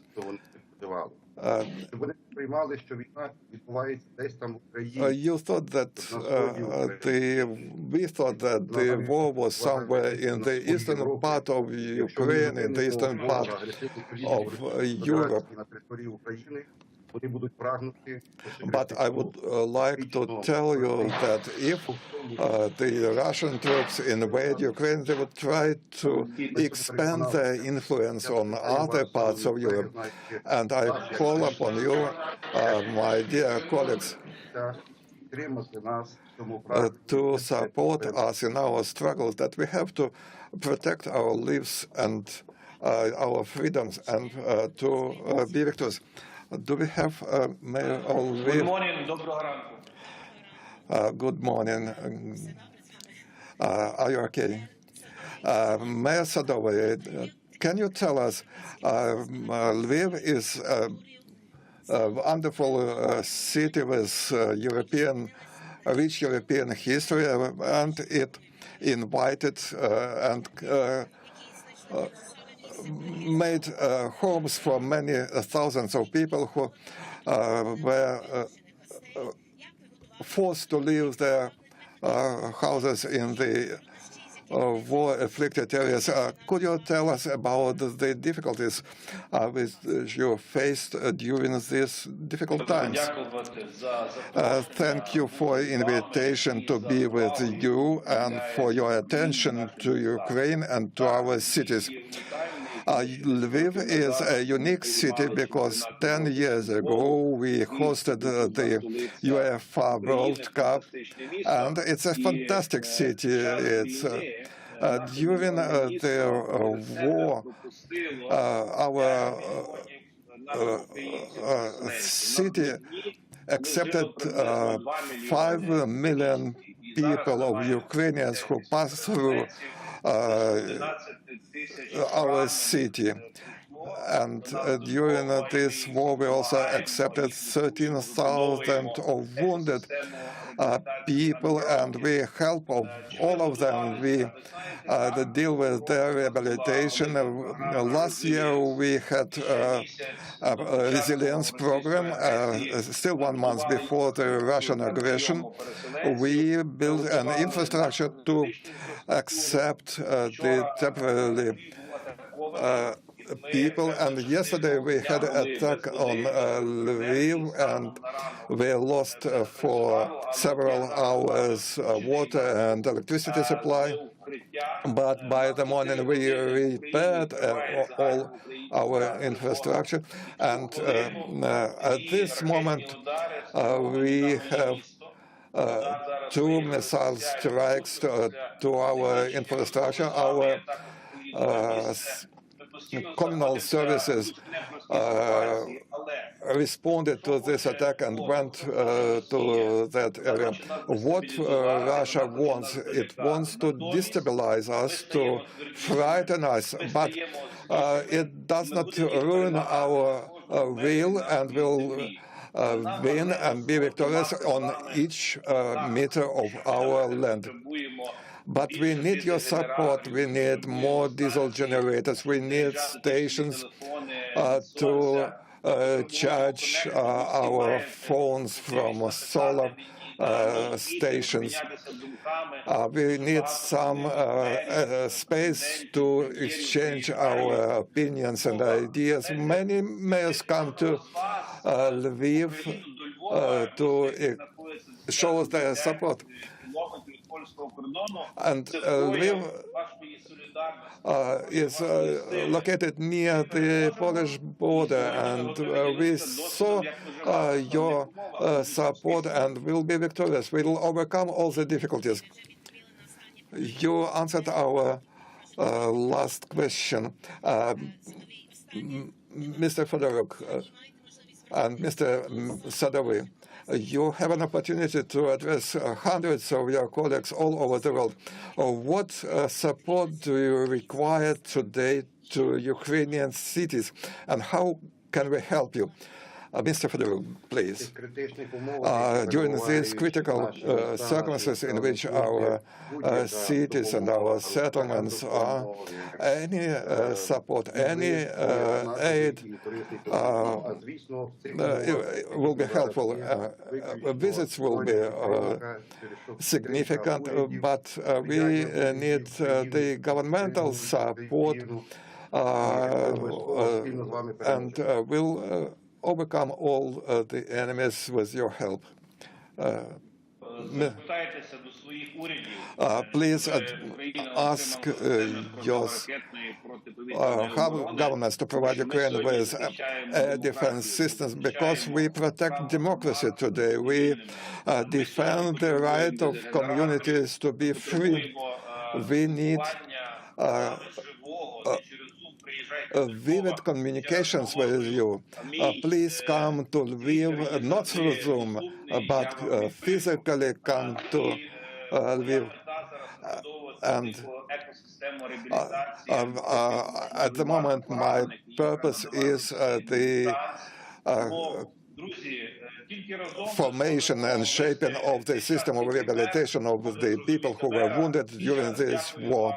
And I would like to be grateful to you for your solidarity and for your support. Our profound gratitude to you all, and we wish you all success.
Well, I hope you enjoyed your lunches, and we're really delighted to be here. I'm Dan Cass. I'm the Senior Vice President at Vital Strategies for Environmental, Climate, and Urban Health. I'm so excited today to introduce you to two mayors who we'll be speaking with. To my right is Mayor Chilando Chitangala from Lusaka, Zambia, and hopefully, oh, there you are remotely, Mayor Kostas Bokoyannis of Athens, Greece. So a quick round of applause for them.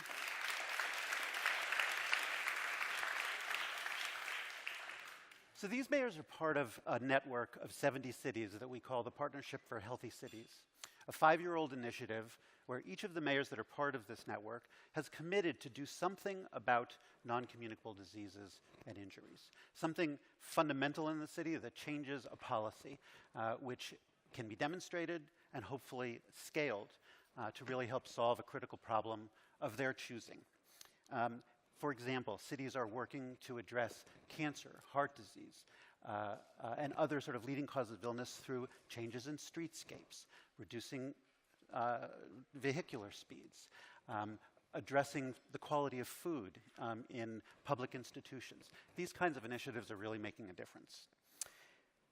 In 2019, we had to pivot this program a bit, and we expanded it to include supporting a COVID response. And each of the mayors in this network was able to do quite a bit around COVID. And so we're going to hear today about some of the work and the lessons learned from the mayor of Lusaka and from Athens about COVID and its impact on public health in their cities. As you know, more than 80% of all preventable deaths that occur in the world are from chronic diseases, from non-communicable diseases. And it's really critical that cities be positioned to address this problem. That was the goal of the initiative, and we had an opportunity to, we'll have an opportunity to hear a bit more about that. I also wanted to draw your attention to the fact that sometime, I think today, there'll be an article appearing in The Guardian that'll highlight some of the initiatives that are part of the Partnership for Healthy Cities Network. So I'm going to begin with a first question to you, Mayor Chilando. No doubt there were really critical lessons that were learned from your experience with COVID-19. I wonder if you could comment on how, as mayor, COVID-19 has influenced your own thinking about public health, and on how you think public health can go forward even post-pandemic. Thank you. Thank you very much, and good afternoon, everyone. And thank you for having me. Yeah. 2019, 2020, I think for us it was 2020, and at that time I was not mayor, because I became mayor like a year ago. So I was the chairperson of public health, so it meant that I was one of the frontliners to do a lot of sensitization and just go into the communities to make sure that they understand what is going on. From the part of Africa that I'm coming from, our first case was like in March 2020, but it took us some time to convince people and make them understand that it's really here. Yeah, because everybody was saying, no, we don't travel, so we're okay. But no, it's not about traveling. It's here, you already have the first cases, so we have to start. So sensitization in communities was number one. Yeah, and then also we had to make sure that we had partners. So partnership was also very, very important. And then as a local authority, there is no way that we would have managed just on our own. So we had to partner with central government, which was Ministry of Health. Yeah, Ministry of Health, and also other partners, like the way we partnered with Vital Strategies on making sure that our sensitization, which Vital Strategies, of course, had to help us fund, our sensitization in our communities reached the people by not just going out there to educate them, but also by making sure that the children that now stayed out of school for that time. By the way, we couldn't really do a complete lockdown because our economy would not allow that. We come from an economy where you had to keep running. So we were not like other countries that had to have lockdown or shut down completely. We couldn't have managed.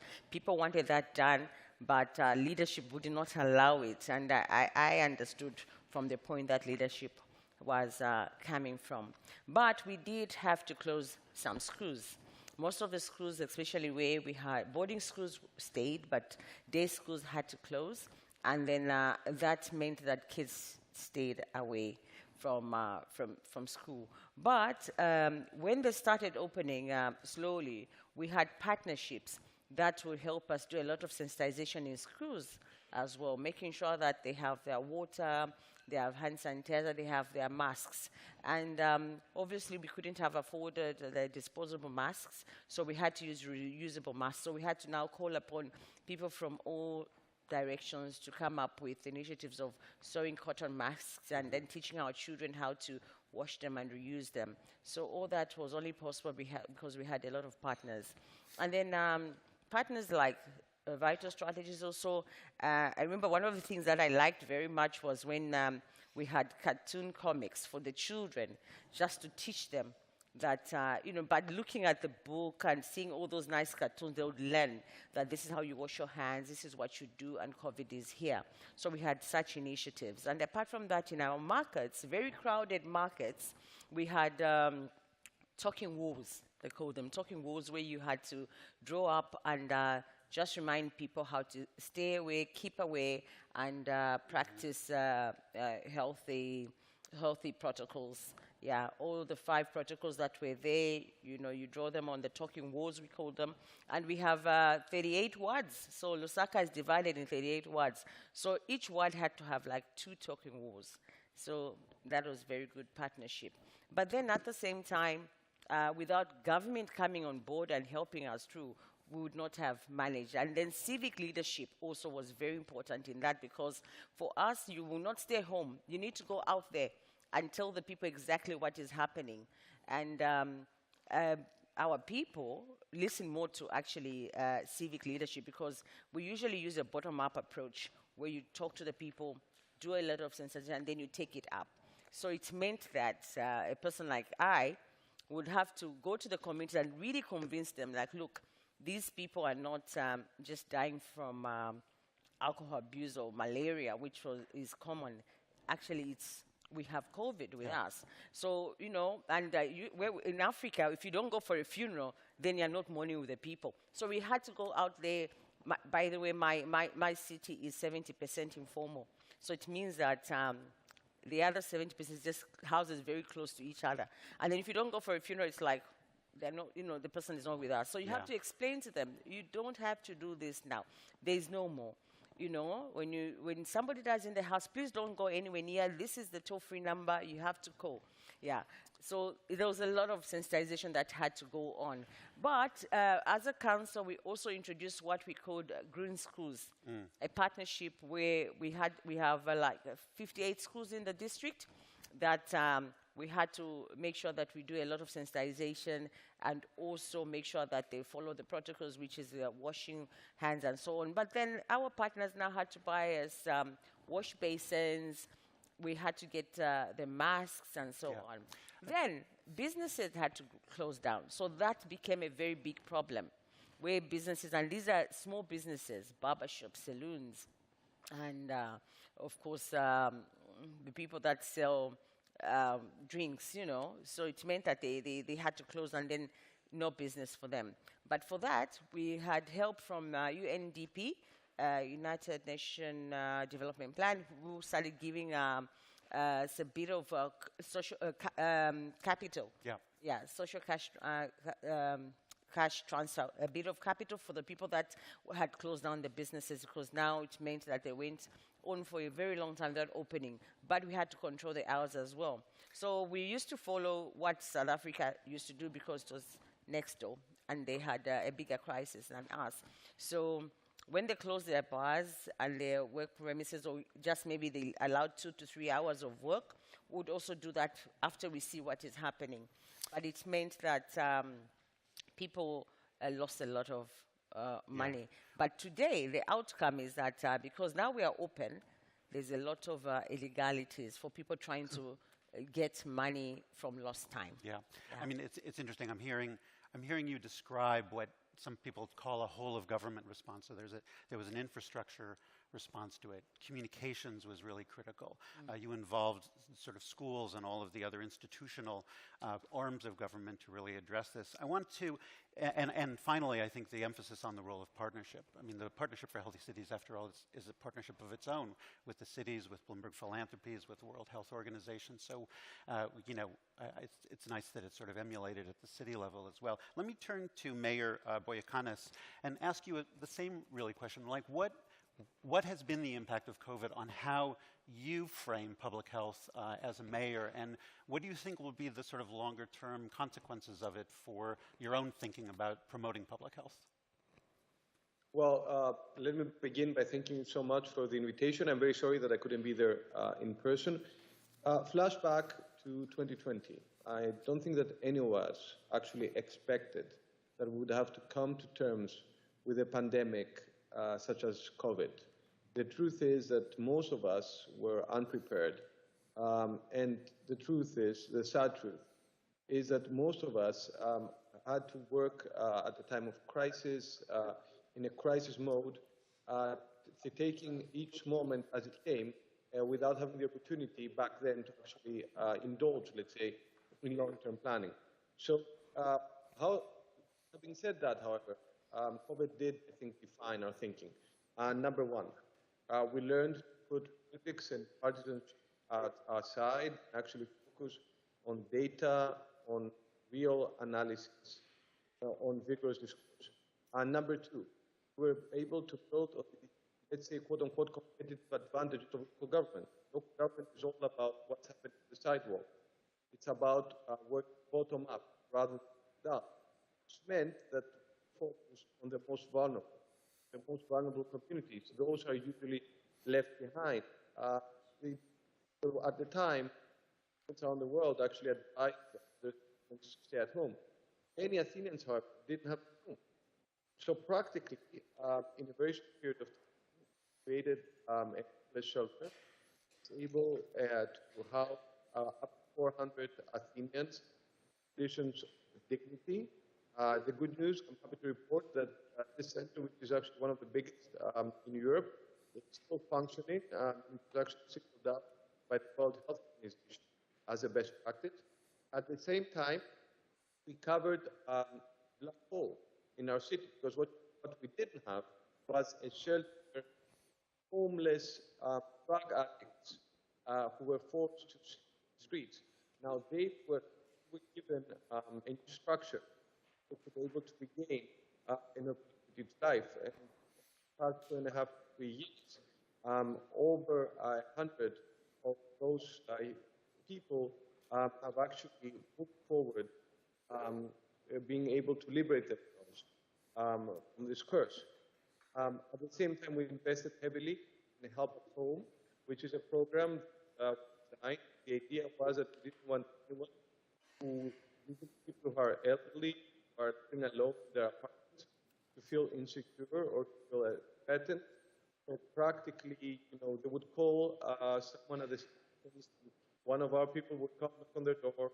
It could be something as simple as from a supermarket, or it could be the need to have a test, it could be a medical injection, whatever, we would be there for them. And we also strengthened our social work, is what we call it, of the city. These are actually people, groups, teams of social workers, doctors, who literally walk around the city and try to help people who are sleeping on the streets. In this, we are grateful with vital programs on naloxone. Naloxone, for those of you who do not know, it's literally a life-saving medicine for opium overdose. Now it's been legalized in Greece. We actually fought hard for that, but we were able to persuade the government, and we feel that we can be much more optimistic about the future. Thank you for that. I'm struck by the way in which prior efforts by the city, especially with regard to the unhoused population that you're describing, sort of enabled a better COVID response. What else, I know as part of your participation in the Partnership for Healthy Cities, this continues to be a population that you're really emphasizing. Just very briefly, can you talk a little bit about what else you want to be doing in this population? But here's what's actually quite interesting. The Chinese say that a crisis is both a blessing and a curse. In our case, COVID was clearly also a blessing because we were able to move forward with these shelters during COVID. These shelters didn't exist before. So basically, in a very short period of time, working under the stress of a crisis, we were able to actually cover, let's say, gaps, the social solidarity net of our city. And now we're building these newfound institutions as we're trying to bounce back, but actually to bounce forward, which means that we're trying to constantly enrich the services that we offer. And of course, at the end of the day, it's about lessening the number of sleeping rough in the city. They are half right now than what they were 3 years ago. I don't know if it's realistic to actually talk about zero this number. I think it's pretty ambitious. But it's realistic to plan and actually bring the number down to 100, 120 by 2025. Thank you for that. And then you have the last question. In the minute remaining, I wonder if you could also talk a little bit about your intended activity in the Partnership for Healthy Cities that isn't COVID related. Okay. First of all, we've been working with Vita strategies on safety for the children. Yeah, road safety for the children, because about 3,500 deaths in the whole country, 37% of that happens in my city. And for the local authority, one of the things that we've done is really concentrated on the safety of these children. So about 70%, which is maybe about 65% of the children go to school on their own. Some use public transport, but then others walk. So from the distance where they drop off from the public transport to their school, it's a walking distance. So we have to make sure that that distance covered is safe for them. So we have the paved way, and then make sure that the pedestrian crossing is painted, and then you have humps. So we've worked with Vita Strategies on 2 public schools where we did that, and the outcome has been very, very good. And we want to continue because it's important that we safeguard the lives of the small children, especially the ones who are 16 and below, because those are the ones that are very prone and very vulnerable to such kind of traffic accidents. Yeah. So my office is working with Healthy Cities, and I'm hoping that they can come back and help me more to achieve this in the city. Well, thank you both for your leadership and your inspiration and helping your cities get through COVID. And we look forward to continuing to work with you. So thanks, everyone. Thank you.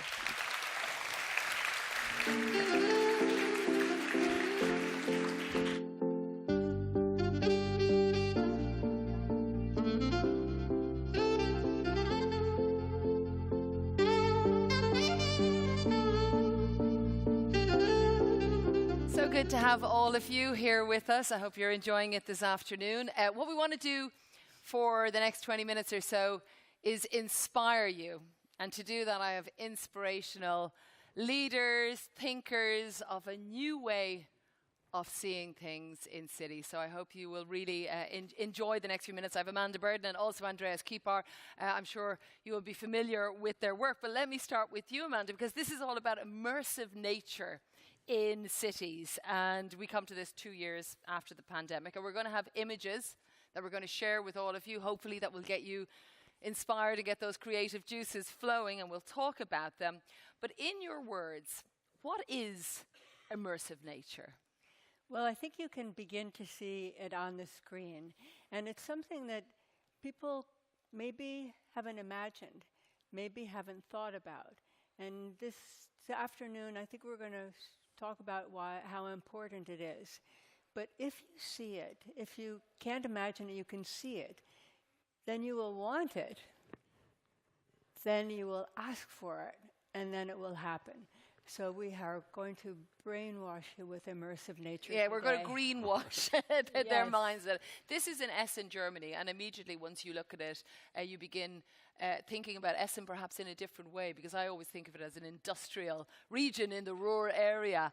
But, you know, we do come to this after the pandemic. Maybe it's the first time that you're all getting together after a number of years, so it's unique in that aspect. But also, is designing open spaces different after COVID? Do you want people to think about it differently? Yes, and first of all, open spaces, public open spaces are of course key to making a great city.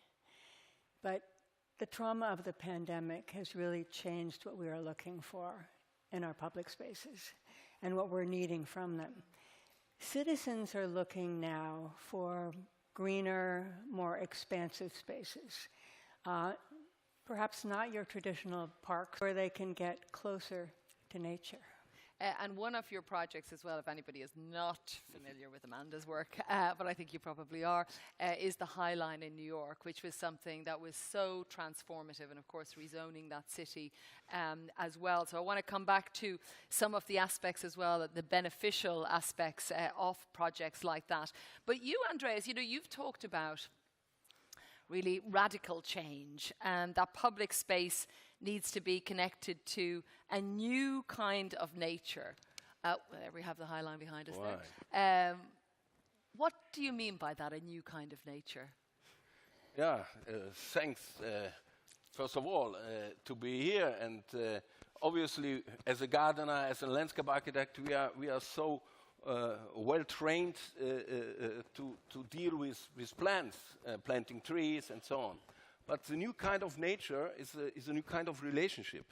We are mainly looking for a new kind of relationship with our urban soil, with the cycle of water, and with our biodiversity in the city, bringing back nature into our cities. That is something really important. And I wonder if it will be possible after COVID, mainly after COVID, to create a new kind of typology in our cities, a garden, a park, a boulevard, a square, everything fine, but then free nature.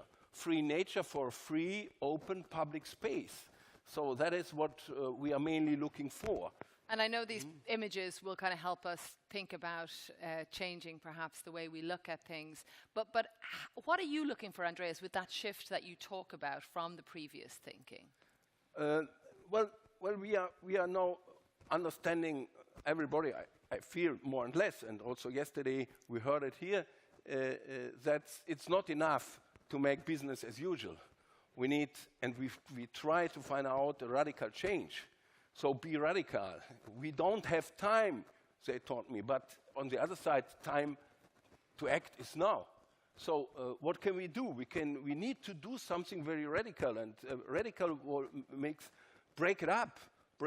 So much asphalt in our cities, so much concrete in our cities. Bring the green into our buildings, not only on the roof, but into the buildings. So there are so much opportunities to do the same things, but in another way. So more radical, showing what does it mean when nature grows up.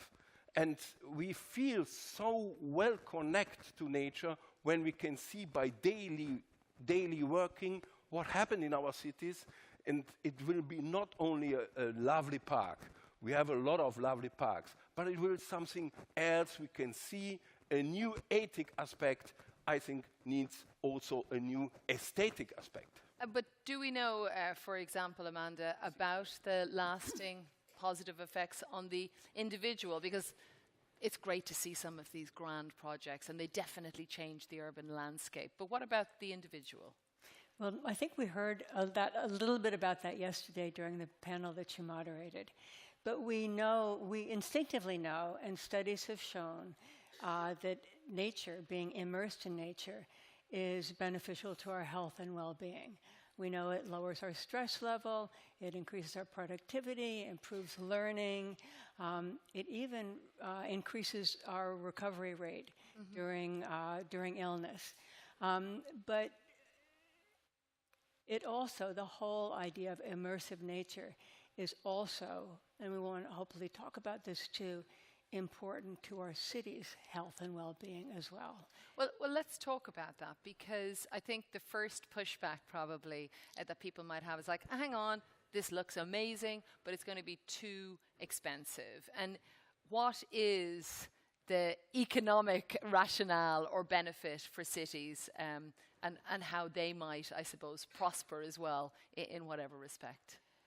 Well, we heard a lot about this during today and yesterday, which is that cities have never been under greater stressors, and we know what they are. And there are the stressors, really, they're existential threats from the climate crisis, and we know it's extreme heat, and it's flooding, and torrential flooding, and sea level rise, and pollution of our. It can contain our rainstorms.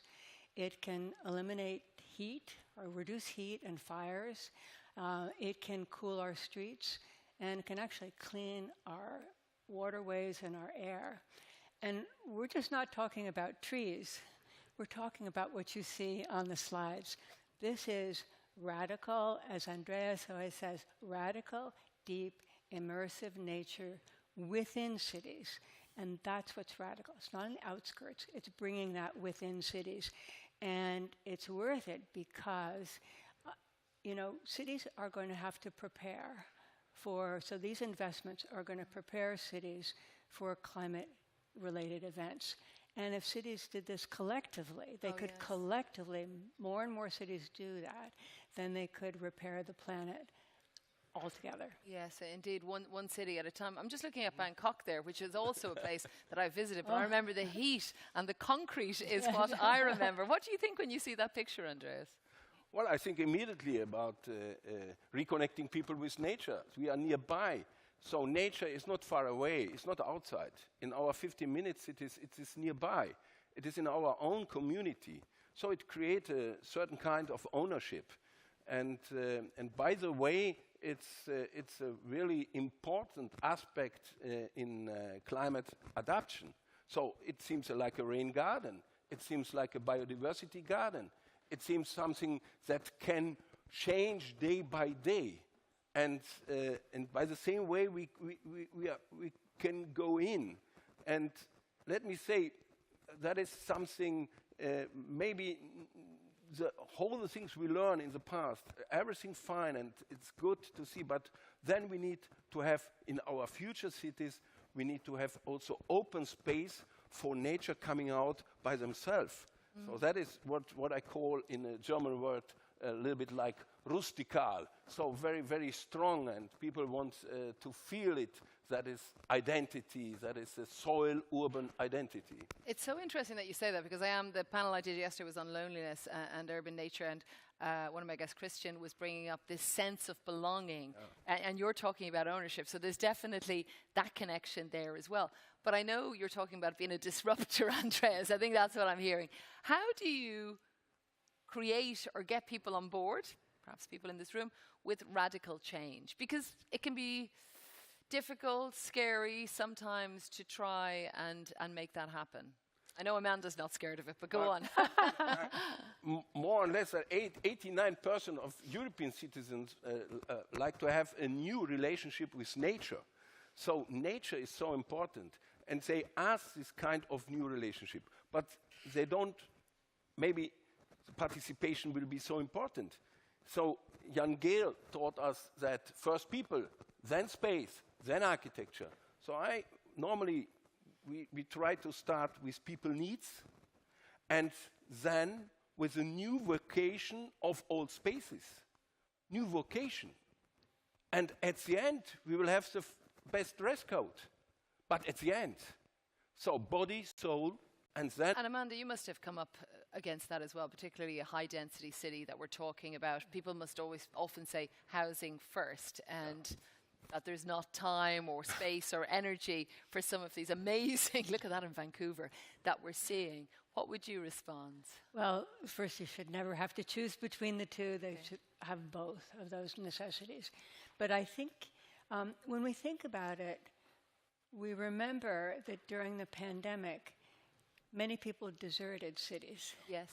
And didn't come back, so. And this is true. And they went to places, destinations that were healthier and calmer and greener. And because of mobility and because of technology and remote learning, remote work, people can actually choose which city gives them the best quality of life, which best meets their needs. So cities are going to have to compete now for health and well-being, quality of life, protection from climate-related events, because it is going to be a competition. But cities who actually invest in immersive nature within cities are going to have a better chance of attracting newcomers and keeping their citizens. And it may turn out that people actually choose one city over another for this kind of nature that you see. And that is radical thinking, because before it was kind of the city held the power, but now you're telling me that the people might hold the power over the city. Yes, the city can't lose their people. Yeah, that's what it's about. And that maybe is a crucial point, that from the city we get to an urban landscape. That is completely different. In a city, normally we think about stress, we think about working hard and so on. So in the urban landscape, we feel, first of all, we feel a little bit well. And we find out our own horizon. And everybody from us want to reconnect themselves, our own nature, with something that's growing up in a public space. So public space is not only for being there to service our own business, but public space more and more gets a platform for a new urban nature. So that is a healthy city, that is a human being city we are looking for. So I'm thinking you're seeing some of these pictures. Look at that from Vietnam. Golden Bridge, incredible. Being held in the hand, citizens being held in the hand of that city. What about the people who live in the city, or maybe the people that are in this room? What tools did they have to try and, I don't know, be a part of this process to make it happen?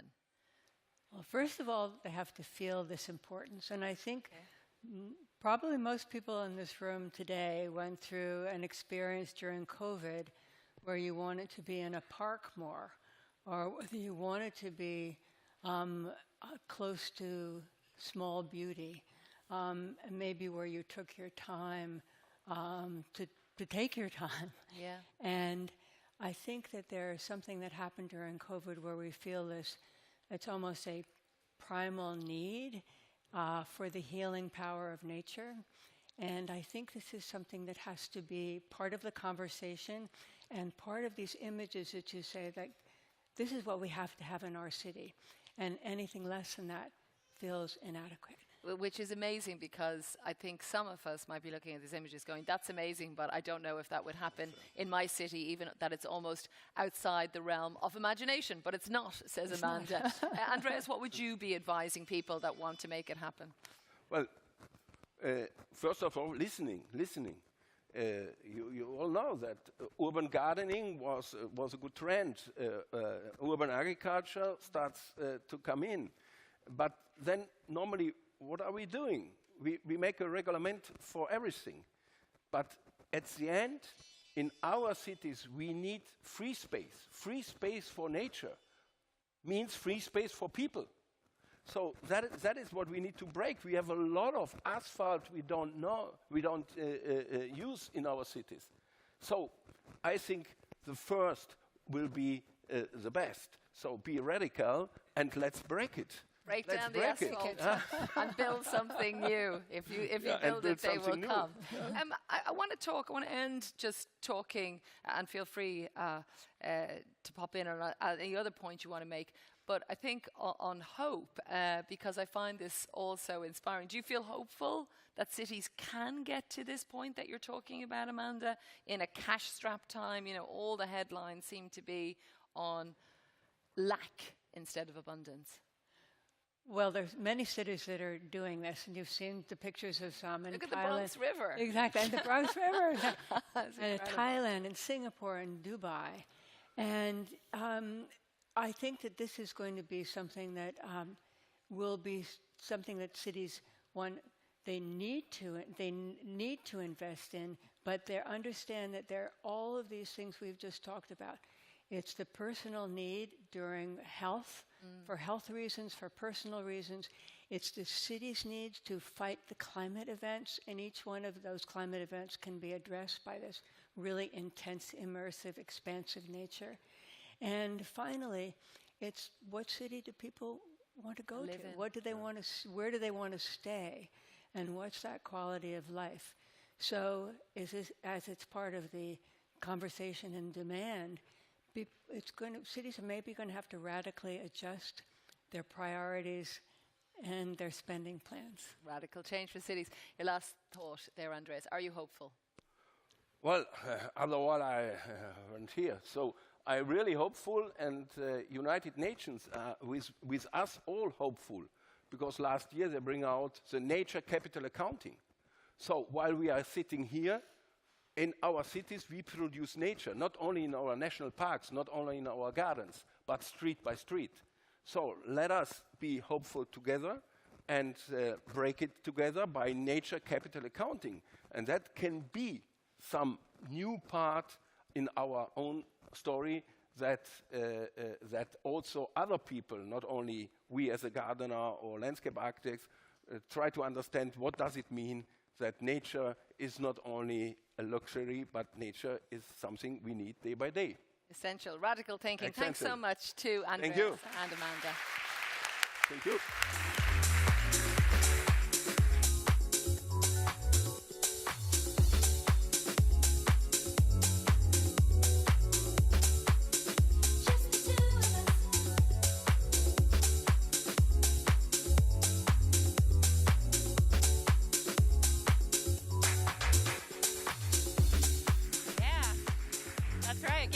Chief data officers. These are my people, so, you know. Push up my glasses. I'm so happy to be here with some of, I think, the world's leading data folks, chief data officers. We did a poll earlier today, so thanks to everyone who responded, and we asked you all how many of you come from cities where there is a chief data officer. About 40% of you said that you have a chief data officer in your city. About 37% of you said that you don't. And then I think, which was more surprising for me, about a quarter of you don't know. And if you don't know your chief data officer, you should find your chief data officers. They are really important people, and never more important than they have been over the last several years. Chief data officers became so critically important during COVID because they were helping navigate some of the toughest decisions that we had to make as cities.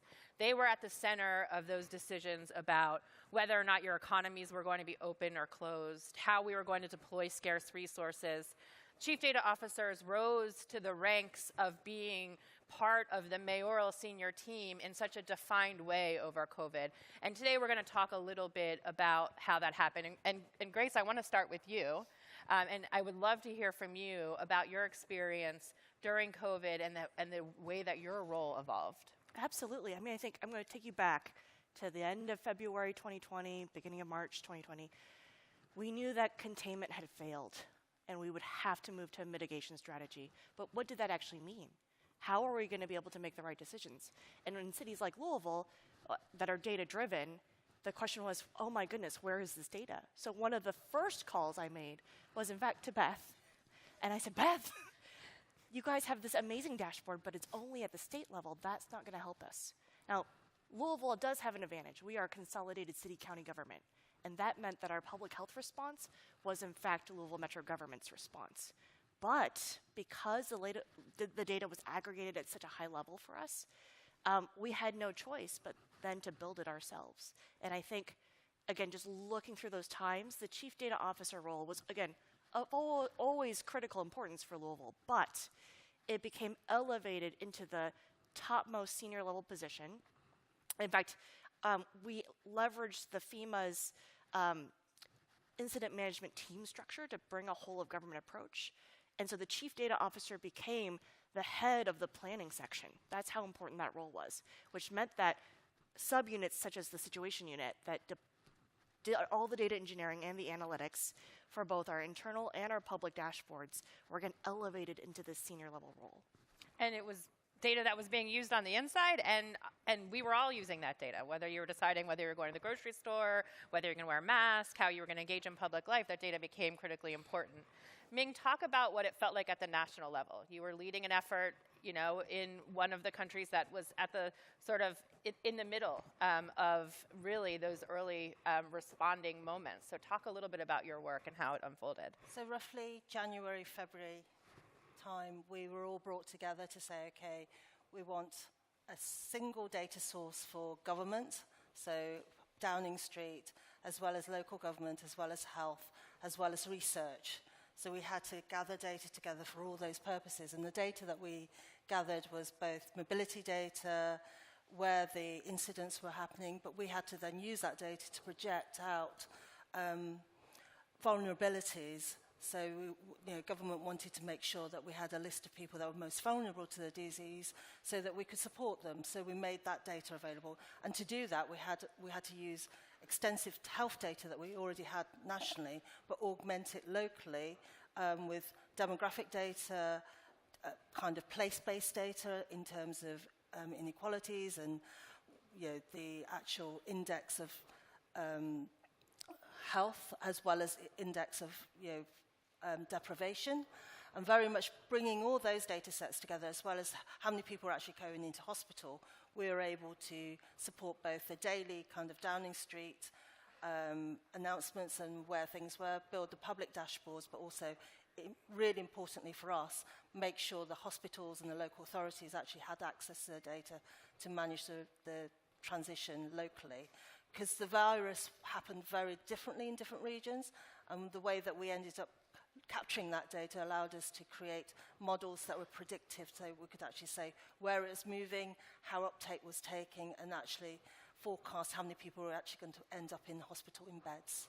And so you had all that standardized at the national level, which made it easier to deploy resources. It made it easier to help support local efforts in recovery and really in reaching out. Not the experience that we had in the United States. And so we'll talk a little bit about that. But I also think that because it wasn't our experience in the United States, the data was so easily gamed, it was easily politicized, it became a big component of a rising and I think a very rapidly increasing distrust of government. And so Justin, talk to me a little bit about your role in Baltimore and how it played out in terms of trust and what you think the impact that the data itself had on this sort of this narrative that we know we've all been sort of up against around trusting government. Yeah, it's a tough moment to be sure. You know, we speak often of the attack on truth as though it has a capital T and that there is one truth to be attacked. But by the same token, we invite our residents to speak their truth with a lowercase t, you know, which kind of presumes that everyone has their own truth. It's a difficult moment to be sure, and I think chief data officers have to be there to help facilitate that conversation because it's somewhere in the middle, right? The data, we know our data are often biased. The ways in which we use data can be problematic or unethical, or they could be useful and helpful. And so that really ought to be, and that's why the chief data officer ought to be, you know, a senior role, someone who can advise and help discern right from wrong, and like I said, kind of facilitate those conversations so that we can, you know, we can't make decisions unless we have some kind of mutually agreeable, you know, truth, quote unquote truth, some kind of common understanding of the world around us. And I think chief data officers have to be there to help navigate that. And a lot of that is sourced in public policy and in public health policy.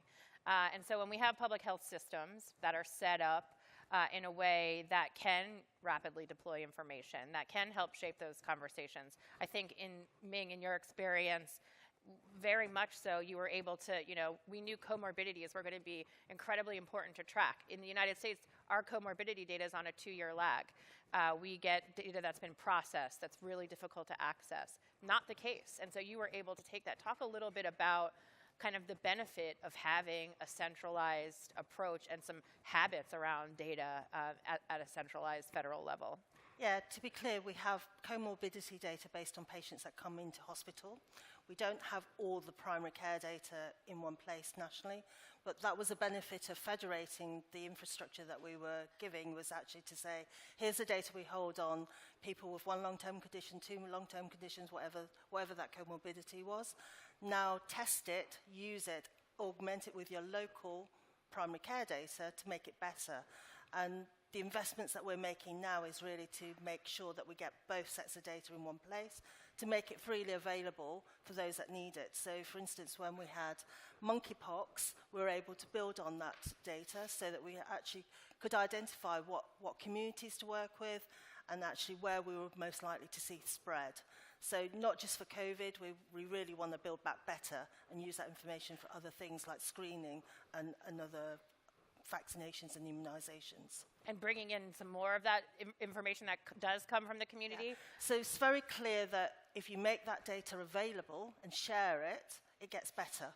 So data that's not used and polished and processed and it's lagging, nobody really cares about it. Data in the hands of the people that need it to use day to day gets better because they will use it and make it better. What we need to do nationally is facilitate that capture of that local improvement so that you have a closed loop feedback system for data.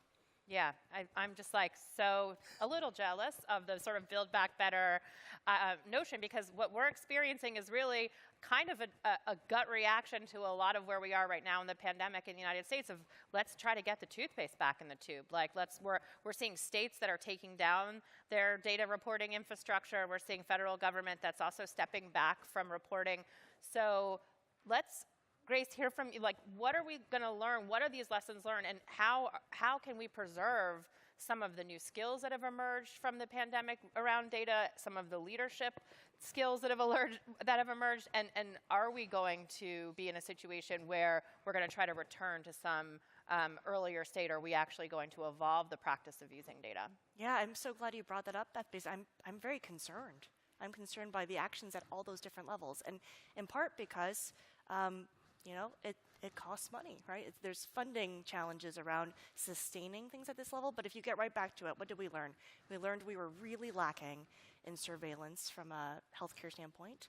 A lot of the data sources we were talking about just now, in fact, are all lagging indicators.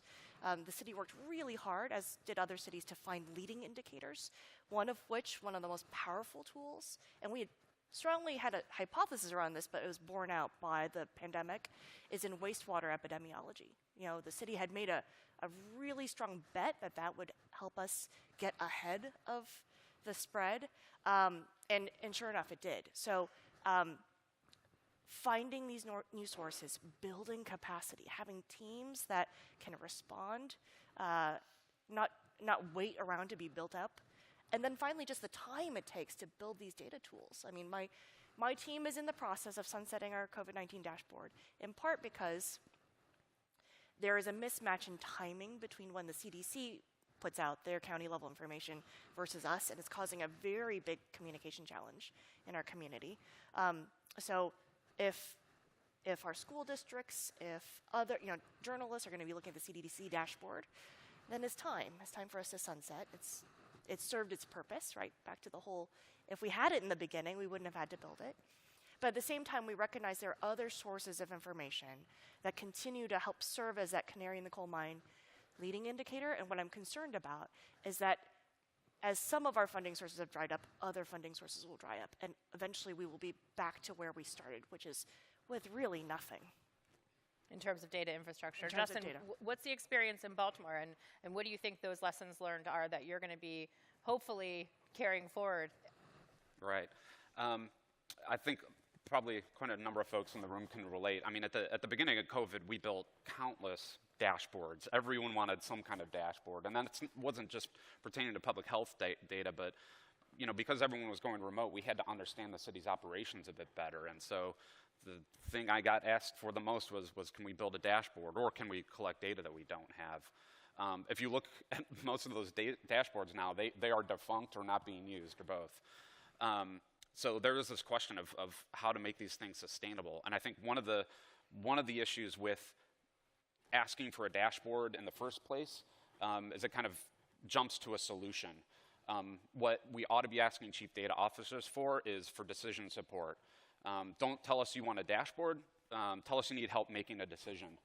I think that's one part of this, is that city leaders ought to be asking for information and seeing their chief data officer as someone who can help them with a policy decision. I was speaking with other chief data officers just the other day, and I continue to be struck by the amazing breadth of experiences that people in the data world have. Data science is only 15 or so years old. Everyone has come into this from other disciplines. A lot of those folks are not necessarily STEM. It's policy. It's economics. And so you've got a brain there that can help you solve problems and make good decisions. And it's not just about maintaining dashboards. And the other one other thing I want to mention, though, is every so often someone comes along and says something so pithy and poignant that it sticks in your head. And yesterday, when Dylan Thomas said that if you explain the history of something, you can't help but respect it. I think we need to apply that to data as well. That dashboards don't always have the context and don't always tell a story.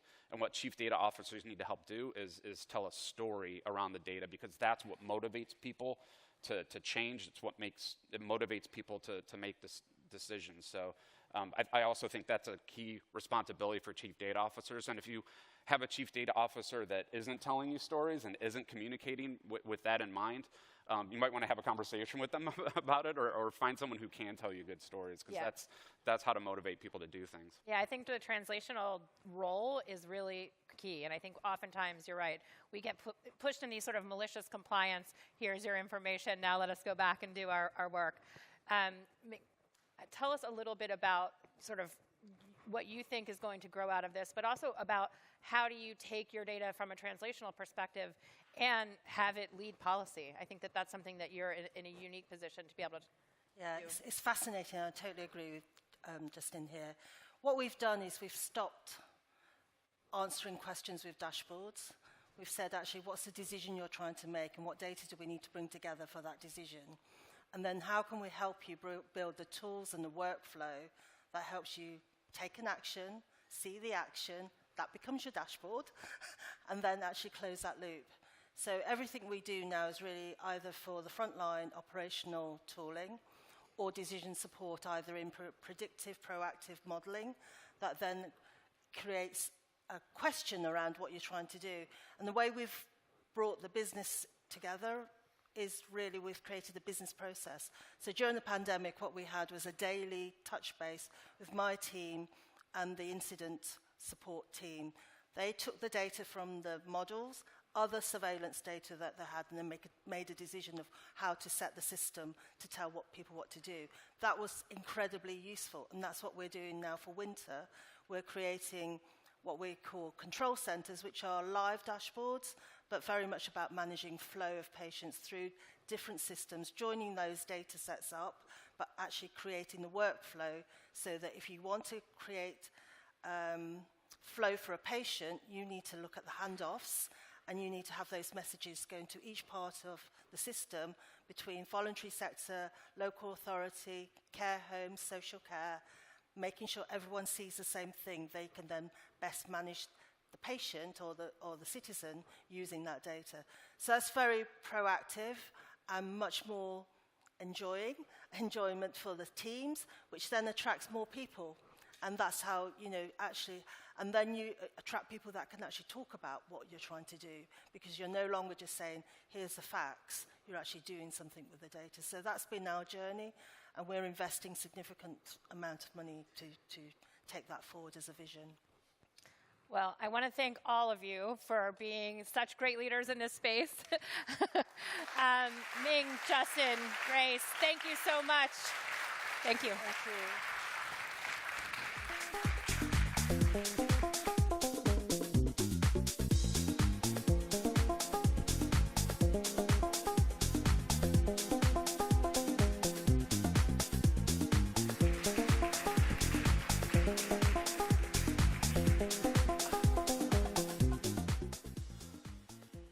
Thank you all so much for being here, and you all for being here as well. We've heard a lot over the past couple of days about the exciting, innovative work that cities are doing around the world. Today, right here, we're here to talk about how the proverbial innovation sausage gets made, supported, and funded and implemented. Lamia, I'd love for you to get us started. You are the director of the OECD Center for Entrepreneurship, and you've been doing a lot of research on how cities can build capacity to launch innovative projects, how those projects can build resident well-being, and some of the work that's still to be done to help build that capacity. But before you dive into your research, I'd love for you to just tell us, what does innovation mean at the local level? Great, thank you so much, Sarah, and good afternoon, everybody. Well, basically, innovation is a concept that we know very well.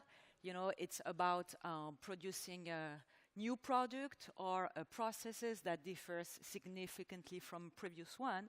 But when it comes to public sector innovation, it's very important that these new product and processes actually deliver social value or societal values. That's the basics of what we call public sector innovation. And a lot of things have been done at the national level. At the city level, of course, there were a lot of things going on, but we have seen that this concept has really accelerated with COVID, because overnight, many cities around the world, they have to engage into new working methods to problem solving linked with the pandemic. So since 2017, we have joined forces with Bloomberg Philanthropies, and we have built together a comprehensive program to map innovation capacity of cities.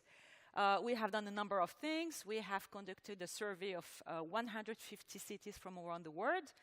We produce 2 reports, and by the way, I'm going to offer you one. I'm making a little bit of publicity. Here you are. Thank you so much. We produce a checklist of actions to help cities building these innovation capacities. And also, we started to look at whether there are correlation with well-being outcome, because this is the ultimate objective. So we produce 10 basic recommendations to make sure that everything we do in a city has really impact on well-being of all their residents. So let me just flag some 5 key big messages. So the first one is, well, investing in public sector innovation is really good business. Why? It's because our research found that life is better in cities with high public sector innovation capacities. They perform well on all dimensions of well-being, access to services, safety, access to health and education, and life satisfaction. Second message, having the right staffing and structure really matter. And we know that mayoral leadership is essential. You need to have a strong leadership from the mayor, but having a dedicated staff to innovation really is important to create a culture of innovation, and even better if you have a unit.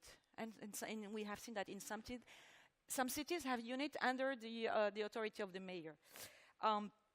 But investing in skill is important, but investing in skills beyond this unit or this dedicated staff is super important across the board, because we are talking about creating a culture of innovation in all city departments, not just in one part. Third message, important to successful innovation is collaboration and experimentation. Collaboration, of course, across different departments, different units within the city administration to avoid the silos approach and having a more holistic approach to make sure that we engage into transformational change for urban development models, but also co-creation with citizens, very important aspect that we have seen, and experimentation, which means that sometimes we have also to celebrate failure, something that is common in the business sector, but in the public sector, we tend to incentivize,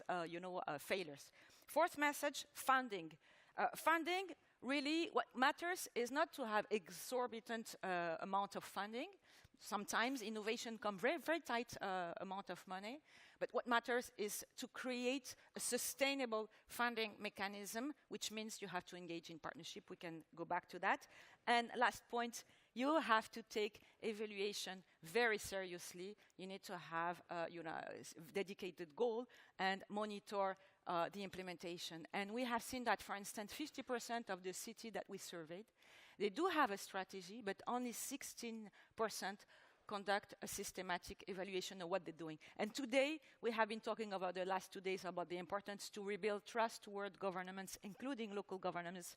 So evaluation and monitoring are really essential. And we have 2 representatives here from cities that have been achieving a lot of things on that checklist that you just mentioned, and both of them were recognized by the European Council on Innovation for their work. Derek, I want to start with you. Under your term as the executive manager of the Dublin City Council, you were recognized as one of the European Capitals of Innovation in 2021. I'm wondering if you could just talk about what that prize even means and what it's allowed you to do at the local level since receiving that funding and that international recognition. Perfect. Thanks, Sarah. Well, just to echo a lot and underscore a lot of what Lamia said. I've never met Lamia before, but I was agreeing furiously with you when you were saying there. So a lot of the stuff that Lamia said, it's what we're trying to put into effect. So in the first place, the benefit of being recognized by the award, I'd say, is it allowed us to deliver upon our vision to create a dynamic and sustainable Dublin. And also, we have a goal as well to embed a culture of innovation across the organisation, the whole organisation, as opposed to 1 or 2 sections. So that's very much tying in with what Lamia said. The second thing is then, it's a self-actualizing process. Success breeds success, and we found that by the recognition of the award, that the ecosystem, the innovation ecosystem that we have, that between the tech, between the startups, between the citizens, and between government, that it's a recognition of their effort, but it helps us portray a positive image to the outside world to say, Dublin City is open for business, it's open for collaboration, and it attracts more success. Thirdly, and following on from that, we're in a very competitive environment here for staff, especially for key, talented, diverse, creative staff. So by the award has allowed us to retain, motivate, and attract key staff. Some of the challenges, in line with what Lania said there, in terms of since winning the award, we've grown, and Lania mentioned staff. We've grown our staff resources allocated to innovation. We started our journey in 2013 with 3 staff members. We've now over 100. But the idea is that innovation is not just solely those 100 people, because we've 6,000 staff. So we want to spread the culture of innovation across the 6,000 staff. So there's 100 people on your innovation team specifically? Yeah, and they're broken into various different sections within that, and they have different functions. But yeah, that's correct. But we want to establish that culture, that team mentality of innovation across the whole of the City Council. Because in changing times, rapidly changing times like we've had in COVID, I think it's ever more important that we have that ability to innovate effectively and repeatedly in order to sustain our momentum. Mm-hmm. Yeah, Marta, in Cascais, where you're from, you also were recognized as a Rising Innovation City in 2021. You're a smaller municipality, but I'm wondering if you could just talk a little bit more about how you've been able to use that recognition and that higher profile to attract, a tech talent workforce, an innovative workforce to the city. Yes, thank you. I really subscribe all these different ideas that my colleagues share. And in Cascais, we learn very soon that we cannot do anything by ourselves. So we have to have this dynamic ecosystem, and this award is in that strategy of attracting universities, startups, and big enterprises. And we have this context that is perfect for experimental tests because we are not so big as a city. We have we are really a town. We have the 32 kilometers of coast, but we are a small town, and we have a lot of other small towns. So we managed to have some pilots in our town, and sometimes they scale up, sometimes they don't. It depends. But I can give an example about the gamification with the recycling process with the citizens. That for us, the citizens are really in the center of everything. We started in a small neighborhood, and now we have in all the municipality this kind of gamification. People can have points, and then they change the points to go to the museums or to go to concerts in Cascais.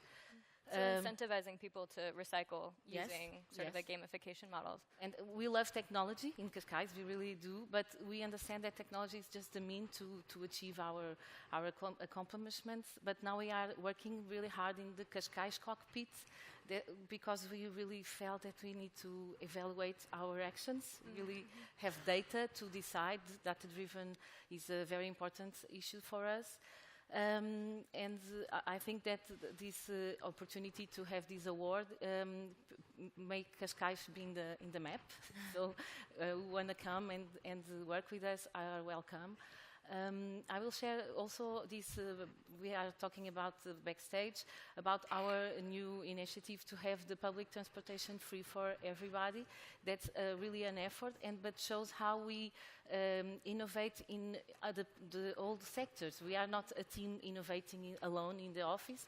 We tackle the problems, we think about them, and we try to look at them in an innovative way. So if you need people to get the cars in home and use another form of transportation, bikes is not really really great in Cascais because we don't have we have a lot of ups and downs, and it's not easy. And not like Amsterdam.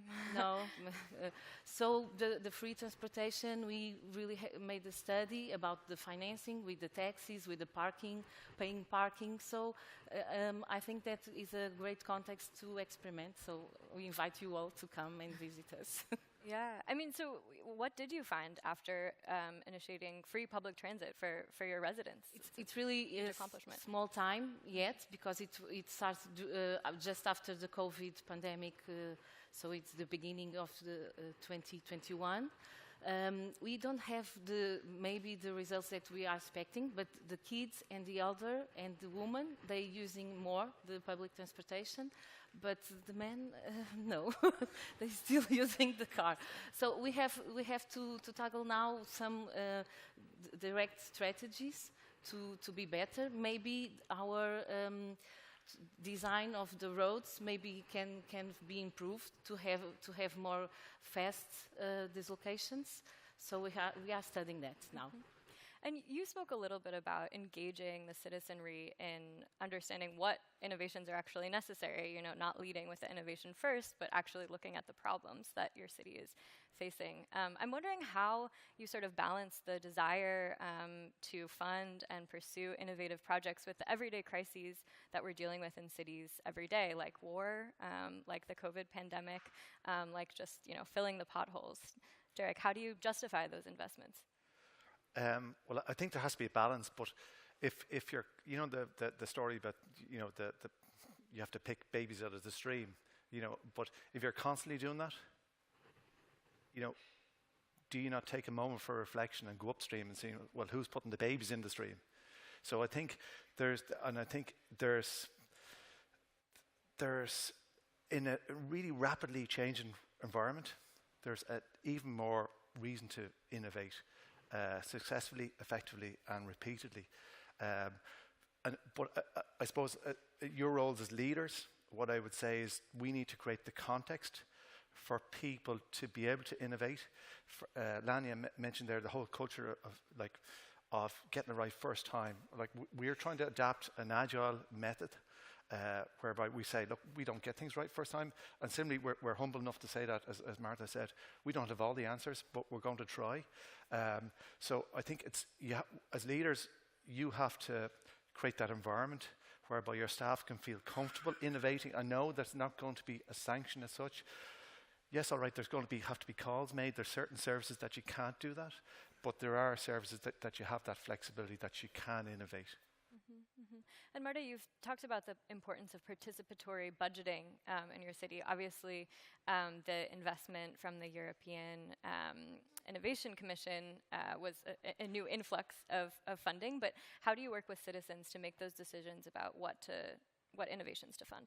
Yes, we have our participatory budget for a lot of time now, a lot of years. So people are waiting for the right time. They all have the great ideas with schools, with some parks. So we have this community really organized, and they, before the time is right, they already are managing and organizing from themselves. So I really think that hearing the citizen it's strategic for every city.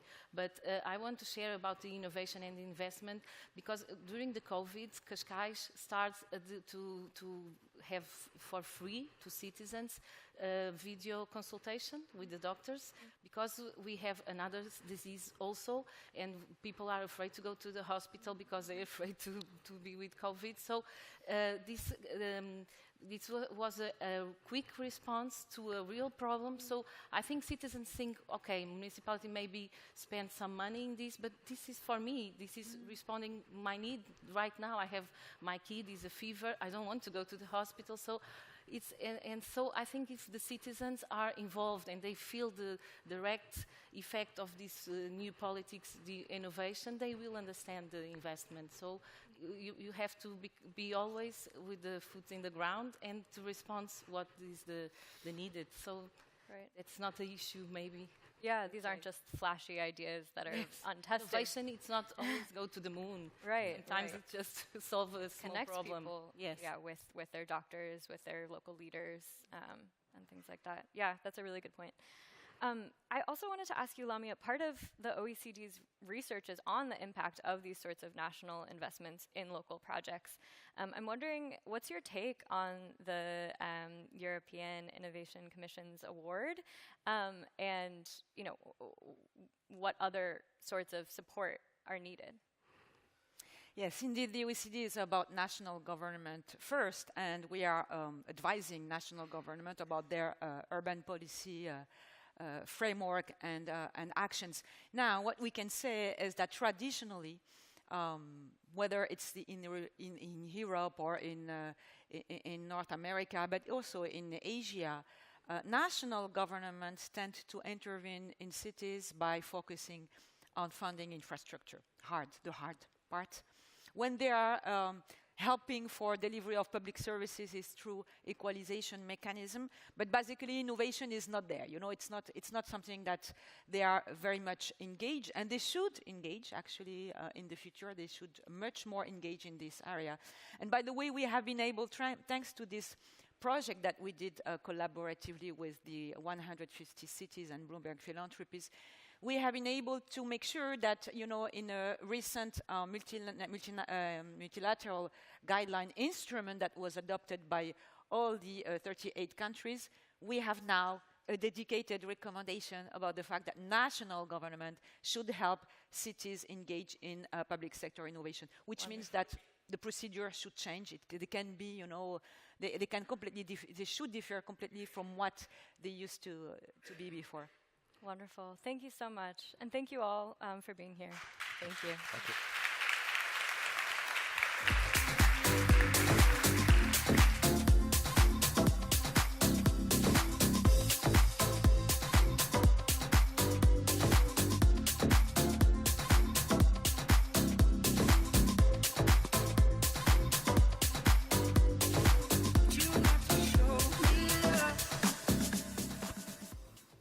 Okay, good afternoon, everyone.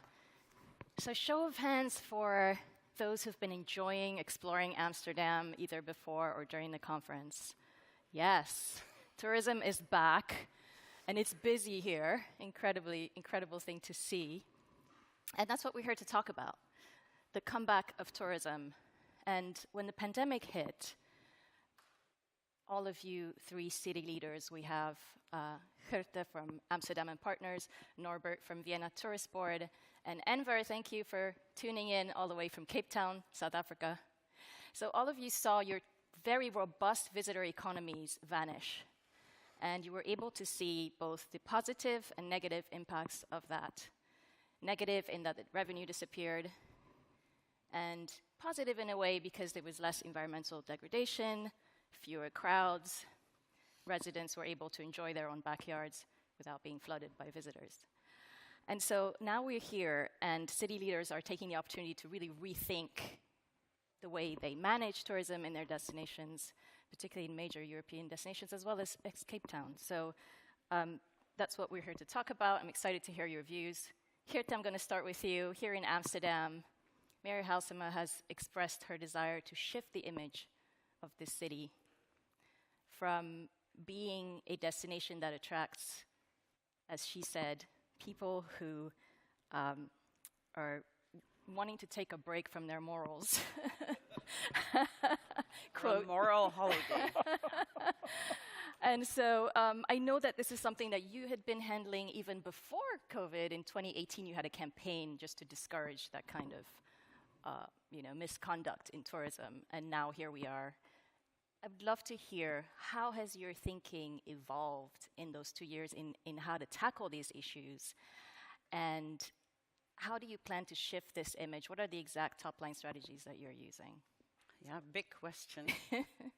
Welcome also on my behalf. I'm really happy, thanks to Bloomberg Philanthropies, that you all came to visit our beautiful city. Because especially business visitors, as you are here today, are very, very good to have because you add so much value. And that is also the baseline, I think, where the whole visitor economy should have their focus on. And value is much more than money. You bring knowledge, you bring culture, you bring inspiration. And I dare to say that I know at least 30% of the people here in the audience are thinking, maybe I should come back with my partner or my family one day to visit this area. So Right. I think the visitor economy can have a lot of added value to our destinations, as long as it's add value to our localhood and our city in the bigger picture. So what we saw, I think, till 2015 was that the visitor economy was only focused on more. We want to have more residents, more visitors, more businesses, more companies, because we thought it was adding value to us all. You know, we gained a lot. We have a huge cultural infrastructure. We have perfect public transport, also financed by visitors, etc. Then you saw the fast growth of the industry. So much more people were able to travel, much more costs went down, accommodation costs, travel costs, etc. And we would have never expected to have these amounts of visitors in such a short term. If you talk about the change of an image, well, that's not an easy one. First and above all, you have to make sure that you have a different city. So that's why I'm really thankful to our mayor, Halsema, as we call her, that she has a huge project on redesigning our old city center. Because as long as we have the offer that we have now in the city center, we will attract people that will go on moral holidays. You know, you cannot influence that with campaigning. Luckily, and I know a lot of you experienced it as well, that is really a small part of our city. So there are a huge part of our canals, cultural infrastructure, new neighborhoods popping up that are really interesting for everybody to discover.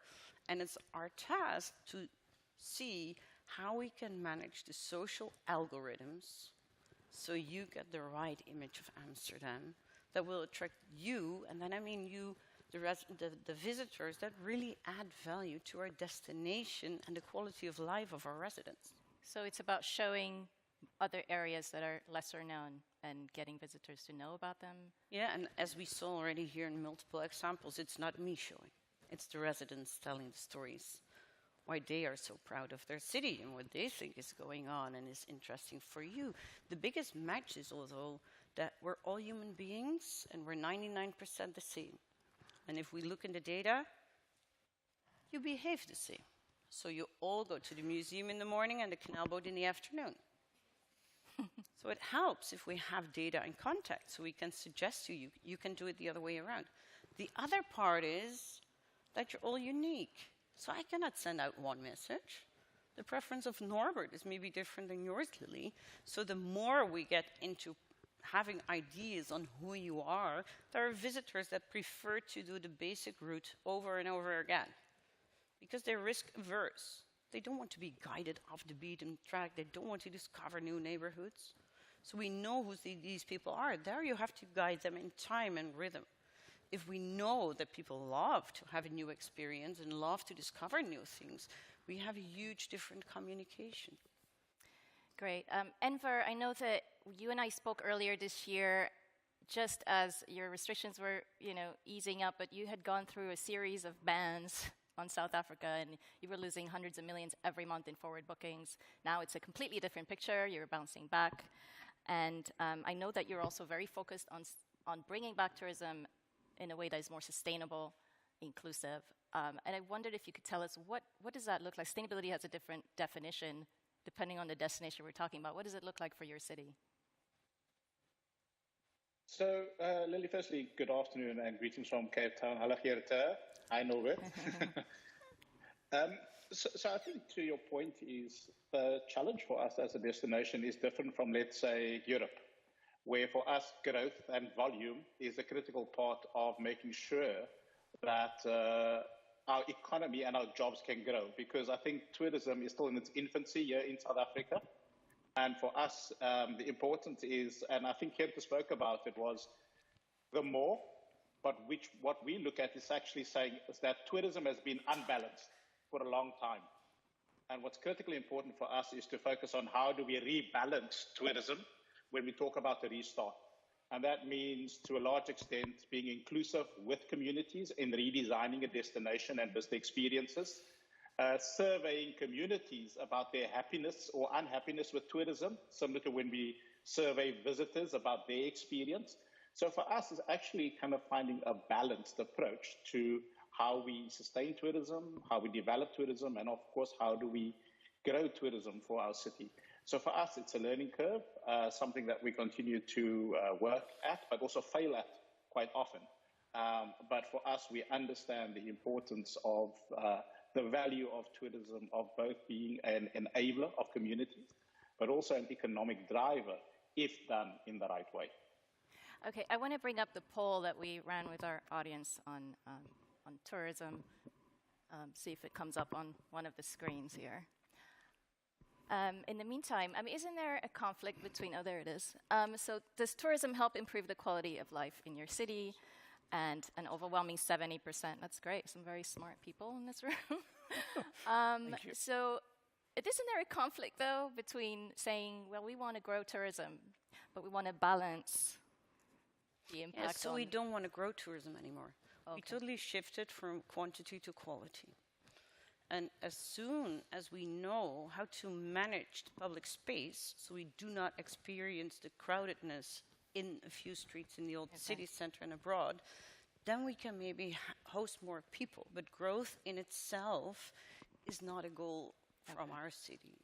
Norbert, Vienna's been doing very well, bouncing back. I know that in July, for the first time, you passed the 1 million mark visitor per month. And you were actually ahead of the curve because just before the pandemic, you launched a visitor economy strategy that also speaks of this balance, the need for balance. So can you tell us what that really involved and how that has shifted or changed your plan? How has the pandemic impacted your plan? Yes, first of all, it's great to be here, great to be in Amsterdam. I'm definitely coming back. Often, so Geerte knows that. One, I think, important remark as well, we had an incredible summer in tourism in the northern hemisphere, in the southern hemisphere, and that shows that traveling is an accomplishment of civilization, and the people will not let it take away from from them. And that's, I think, is very important, because probably the 20th century would have looked differently if the people had traveled to that amount in 1910 than they did in 2019. So even the title of the visitor economy strategy shows where we were heading. It wasn't a tourism strategy anymore. It was a visitor economy strategy. So because every tourist is a visitor, but not every visitor is a tourist. Because we have 200,000 students in Vienna. We have expats, we have international organizations. They are visitors for some time, but they are not tourists. So first of all, we take care of them as well. Then we saw another shift from a tourism marketing organization to a tourism marketing and management organization. So we would not get rid of our responsibility towards our local people, towards the government. Then another pillar was the idea that mass tourism does not need support or promotion. It needs regulation and rules in the city, because otherwise the local people will at a certain point say, not so much in Vienna, we know that 9 of 10 Viennese say, okay, we are very fine with tourism, but at a certain point they would say it's too much. And these were the pillars where we were moving in. And we started conversation before we published the strategy with a lot of different communities, like the academia, like gastronomy, like the hotels, of course, but also with local politicians. We have 23 boroughs in Vienna. And so and during the pandemic, we could even build up on this and working on this infrastructure we created by doing this strategy. And so, because actually only by switching on the camera, we could talk to different communities in the city during the lockdowns, during the pandemic. And that really helped us. And I think this is a very important thing, because we are right now in the shift. In the old days, the tourism managers would have said, it's all us. The boom, it's us. We are so effective. We are so wonderful. No, we weren't. Yeah. We were lucky because the globalization helped city tourism. The accessibility helped us. The low-cost airlines helped us in the beginning. So we have still to consider this, yes. And there are many things which are shifting towards another direction. We have to consider this as well. Okay. Now, I want to switch over to short-term rentals, which have had an enormous impact, both mostly harmful in many places. Many cities and neighborhoods have shifted because of short-term rentals. I want to read to you a quote from Brian Chesky, who's the CEO of Airbnb, who was at Skift Global Forum in September and said, "Cities will never be as important as they were before the pandemic. It used to be the place to be was the city, and now the place to be is the internet." Any thoughts on that? Who starts screaming? We were just discussing this. Well, I think if the world would have been on the internet, we would have been in an online conference with Bloomberg Philanthropies. And I think we all experienced during the pandemic that it was so helpful that we at least could meet online. But we also experienced what a lack it was if it comes to coincidentally meeting somebody that you would never ever meet before, getting three-dimensional energy from somebody instead of being focused on a topic in a meeting with a list and a time frame. So I totally disagree, and I totally believe on any topic we already discussed these 2 days, on NFTs and blockchain and the possibilities of your digital twin. This is the future. But still, I think, as long as we are the human beings as we're now, we long and we crave for personal contact and for being real and physical in the real world. And that is also why private holiday rental was harmful in cities like Amsterdam. I'm not talking about rural areas where it was maybe profitable because it was not cost efficient to build a hotel, but now people can host visitors as well if it benefits the local. In our city, it didn't. It took away a lot of houses from the market, and we as Amsterdam people have to fight hard to find a house anyway. So that is why we think from city perspective, it takes out the social cohesion, it takes out the responsibility for the city, so it didn't add any value for us. So how do you think of, I mean, now there's even more untethered folks who are, remote working, digital nomads, heading for longer periods of time. Enver, how are you thinking of this segment and managing that in your vision for tourism? So I think to hit this point is that I think to a large extent, whether it's Airbnb, Ubers, they were disruptors, and government policy, etc., reacted too slowly to deal with it. And I think that's why what ended up happening is the friction between locals being disenfranchised and an economy which was also an opportunity for people to generate more revenue for themselves. So I think, again, it comes down to balance. And how we've looked at it from a Cape Town perspective was saying, well, if there is going to be this short-term rentals, then the rules need to also be similar to when you're looking at the formal accommodation sector, because, again, the rules wasn't the same. So therefore, undercutting of price, et cetera, et cetera. But how we see this going forward is that we're focusing on, and we've actually partnered with Airbnb about a week ago in looking at the digital nomad space. Because for us, again, to adhere to this, we're looking at the quality of the visitor and probably a higher yield visitor than a volumes game, because we want to find that balance between the locals and that of the value of tourism in its creation. And for us, the digital nomads became almost an easy way to look at things because, again, of innovation and the acceptance of a lot of people around technology. I think before COVID, people were very scared of technology. They didn't understand it. But COVID has forced us to almost embrace technology, understand its value, and how we can extract and innovate from there. So for a destination like Cape Town, how we see the partnership with, for example, Airbnb is focused purely on digital nomads, because we know that they are going to stay longer and spend more in a destination. And with the right infrastructure and the right communication and the right technology and accessibility, we are able then to leverage that longer stay in the destination, but also then making sure that they also become part of the local economy. And I think that also becomes part of what I think Norbert spoke about is destination management. How do we make sure that when we are going to do these partnerships, that the communities are involved in the conversation? And I think that's been at the core of what we've been focusing on as Cape Town Tourism for at least the last 8 years is community-based tourism decision-making. Otherwise, why are we doing this? We keep saying we want to create jobs for locals, economic impact for locals. But if the locals are not part of that conversation and also the decision-making, then that becomes a recipe for disaster. So for us, again, different strokes for different folks. But for us, we understand the importance of growing our economy, but we also want to find it again in a balanced approach where we're focusing on high-yield visitors for longer stays rather than a quick in and out, which again has a significant impact on volumes. And then, of course, the having to clean up after them has again the other unintended and indirect consequences for a destination in both cost and sustainability. Thank you so much, all three of you, for your insights. And I'm sure that there are many more cities represented here who'd love your advice on growing tourism, but in a more balanced way. Just one comment Sure. on the quote you said.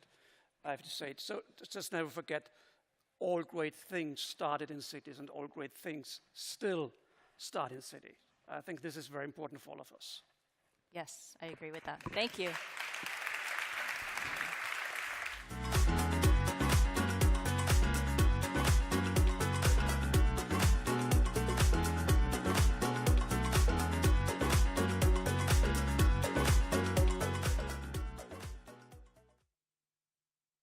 Hello, I am Mariana Mazzucato. I am the director of the UCL Institute for Innovation and Public Purpose.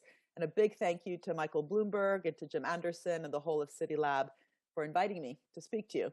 I am thrilled that the institute that I founded to rethink the state, to rethink public purpose and the dynamic capabilities required for public purpose is collaborating with Bloomberg Philanthropies. I think that we become way too stuck in how we think about government. At best, we think about government in terms of fixing market failures. At worst, get out of the way.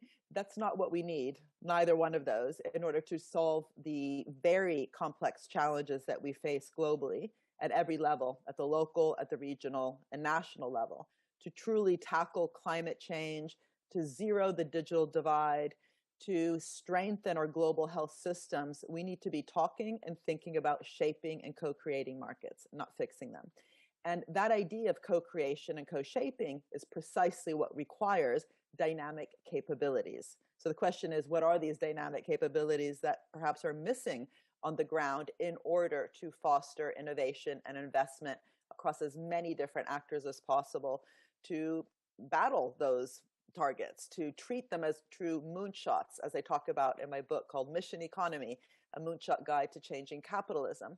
So we know capabilities are key, but what are they? And the answer is we especially know when they're not there.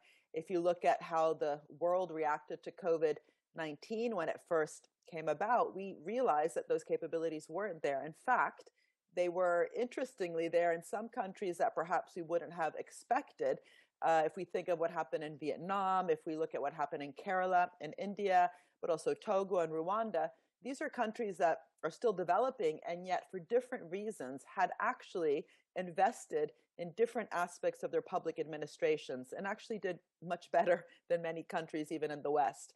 That doesn't mean everything was perfect, of course, but this point that actually capabilities are outcomes of investment, they are outcomes of a decision that we must make to invest within public administrations instead of just outsource that capacity to consultants or whoever is one of the first really important steps. And I think that there's been a narrative problem that if at best a local or regional or national government is there to fix a market failure, to enable the private sector to de-risk the risk takers, then we haven't actually asked those fundamental questions of what does it mean to have capabilities, not to de-risk, but to welcome uncertainty, not simply to level the playing field, but to tilt it through really, bold and inspirational targets around clean growth and to do everything we can to reward those actors moving in that direction, to not simply again, fix, but to actually focus on the goal. So what does it mean to have an outcomes orientation, for example,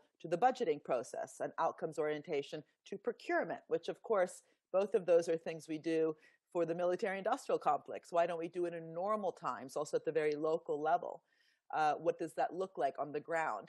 And one of the great things we'll be doing with Bloomberg is really also sharing that knowledge of cities that have in fact developed those capabilities, sharing that knowledge between mayors, but especially creating a dynamic where we learn from the ground up and kind of allow these lessons to go beyond just being pet projects or peripheral experiences to really going to the center of how we rethink the economy. We need agile cities. We need ambitious, open, resilient, flexible cities. What does, again, that mean for the tools? What does it mean for the new economic thinking? What does it also mean for the evaluation of different types of policies?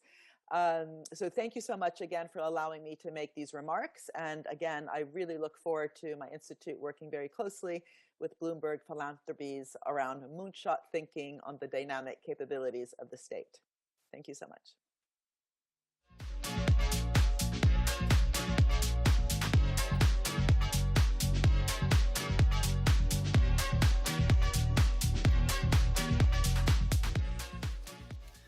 All right. Good afternoon, everybody. Welcome to the final session of our final day of CityLab. It's so nice to see everyone. Bloomberg Philanthropies is thrilled to be collaborating with Mariana Mazzucato and her team because we have been stuck in how we think about government and local government in particular. And in order to tackle the challenges, the complex challenges ahead, we need to be investing in the public sector and in the capacities that she's referenced and that Bloomberg Philanthropies has been investing in over the past decade. These are the capacity to use data, the capacity to engage residents, the capacity to form mutualistic partnerships with the private sector and civil society, the capacity to think outside the box. These investments enable local government to play their central and essential role in steering transitions at urban scale, in our energy systems, our mobility systems, our food systems, as part of our efforts to create societies where every single member can thrive. The good news here is that we are not starting from a standstill. The public sector innovation movement is alive and thriving, as evidenced in this room and here in Amsterdam over the past 2 days. The labs that popped up in the early 2000s, we heard from Christian Bassan, one of the early pioneers. The Poverty Action Lab that Linda Gibbs started in New York in 2006. These have been followed by hundreds of innovation offices and officers, data units and labs, all focused on creating a more modern local government and a capacity to innovate and adapt. We just heard in the data session the incredibly central role this capacity played during the pandemic. It's worth emphasizing. In Long Beach, the innovation teams helped that city develop one of the most ambitious and rapid approaches to testing and vaccination in some of the most hesitant communities in their community. In Bogota, Santi knows, innovation units helped cut through bureaucracy to get 100,000 tablets into the households of poor children at the outset of the pandemic, not at the end of it. As we've also heard from Eastern European mayors, the data units played a central role in helping them understand needs as thousands of people were coming into their communities and pinpoint services in rapid order. Research published last year by the OECD also shows us that cities with higher public sector innovation capacity also have higher levels of city and life satisfaction. That's critical. As we all know, you go into the game with the team you got, not the team you want. And we need a local government that leads with agility and responsiveness in the face of our big challenges. That's what we're all here building together. Now, we are beginning to see the next generation of these efforts. It's a shift towards greater complexity, more sustainability, and impact at scale. And that brings me to my recent trip to Mexico City. I spent time meeting Mayor Claudia Sheinbaum at City Hall. She is the first woman to lead the city and probably one of the first mayors, if not the only mayor in the world, to earn a PhD in both energy engineering and physics. She and her team showed me this historic building that has been the seat of government in the City of Palaces for more than 500 years. I visited Pepe Marino, who's been with us for the last 2 days, and his team at the city's Digital Agency for Public Innovation, and began to understand the thoughtful integration of policy leadership, engineering, and design capabilities that are at the heart of what they've built and at the heart of what they're doing in this city. But it was at the Civil Registry Office that really everything clicked for me.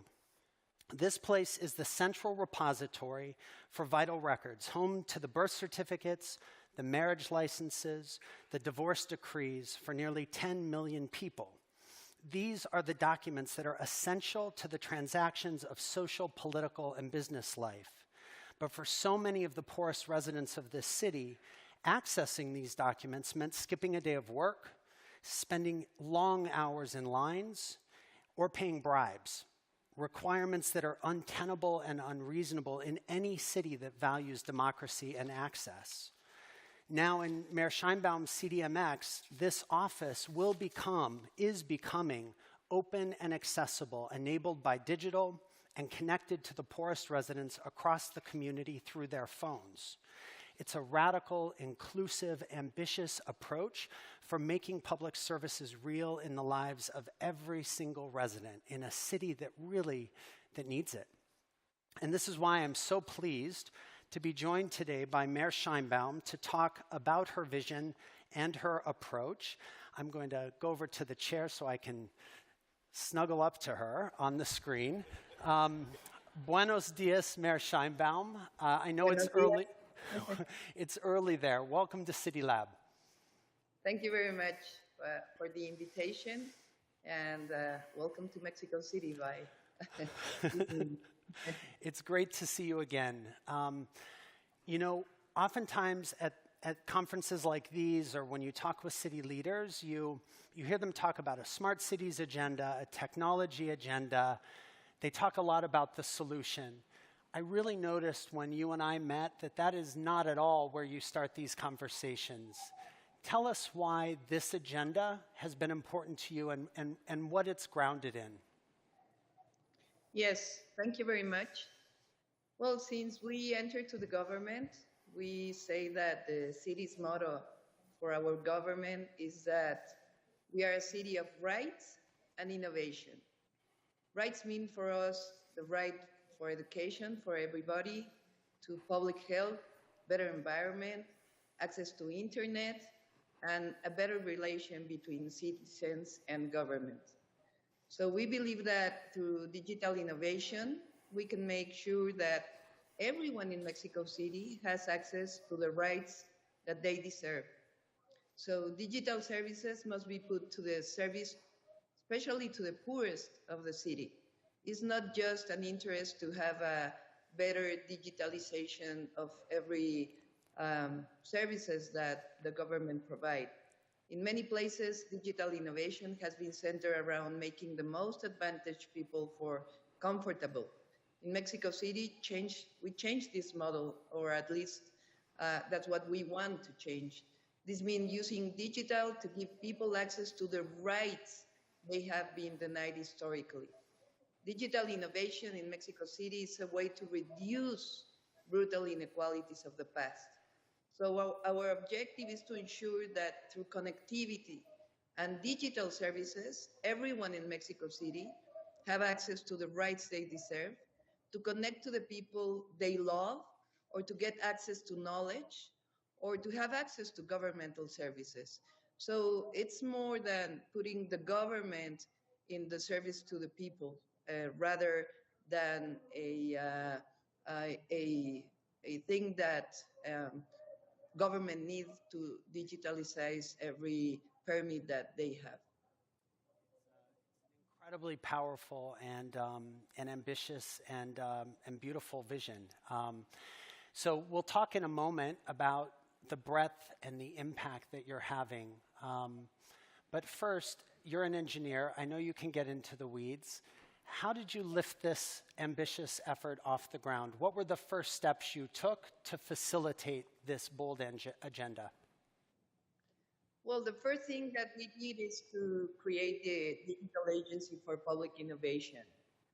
Many people think that innovation is only a way for private enterprises, and that government is not, it's not possible for government to produce innovation. So we created an agency. We have many young people working on this agency, and we have proved that innovation is part also of governmental, of a state process.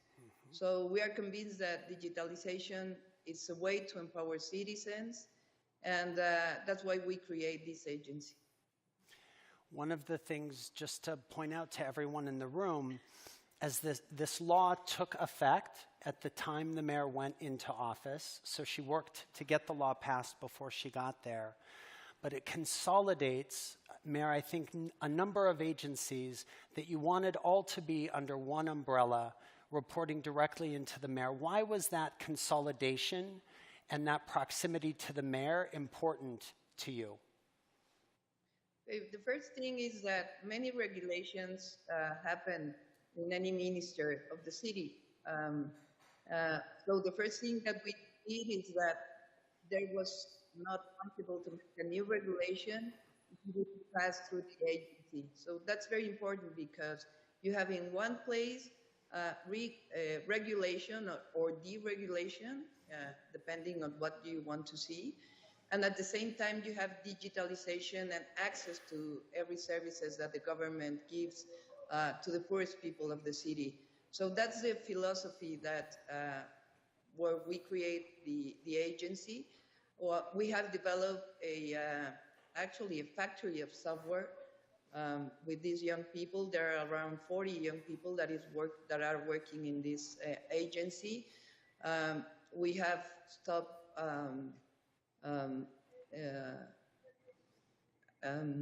paying for services, for digital services, and we are actually, bringing everything almost for free. We have created a lot of software for inside the government and outside the government, and decreasing many tramits that we have to do by the services that the government provide. So this is not possible if the chief of government is not directly involved in what we're creating, and also directly involved with the citizens to see if what you're doing is really happening. again, it's just worth noting because it is incredibly unusual. Mexico City has a technology factory. They are building their own technology in-house. They are resisting the outsourcing. They are resisting buying products off of the shelf. Mayor, why is that important to you? It's incredibly unorthodox. Why is that a central part of the reform that you're driving? Okay, I would say the driving is one. It's that we know that we have local talent of young people to create it. The second thing is that we use open software. And that's very, very important because you not involve the city in a long-term contract to private enterprises for services. So we develop it. And the other thing is that we save a lot of money, almost about probably 150,000 really? $150 million doing this. Great. So let's now talk a little bit about some of the impact that you're having.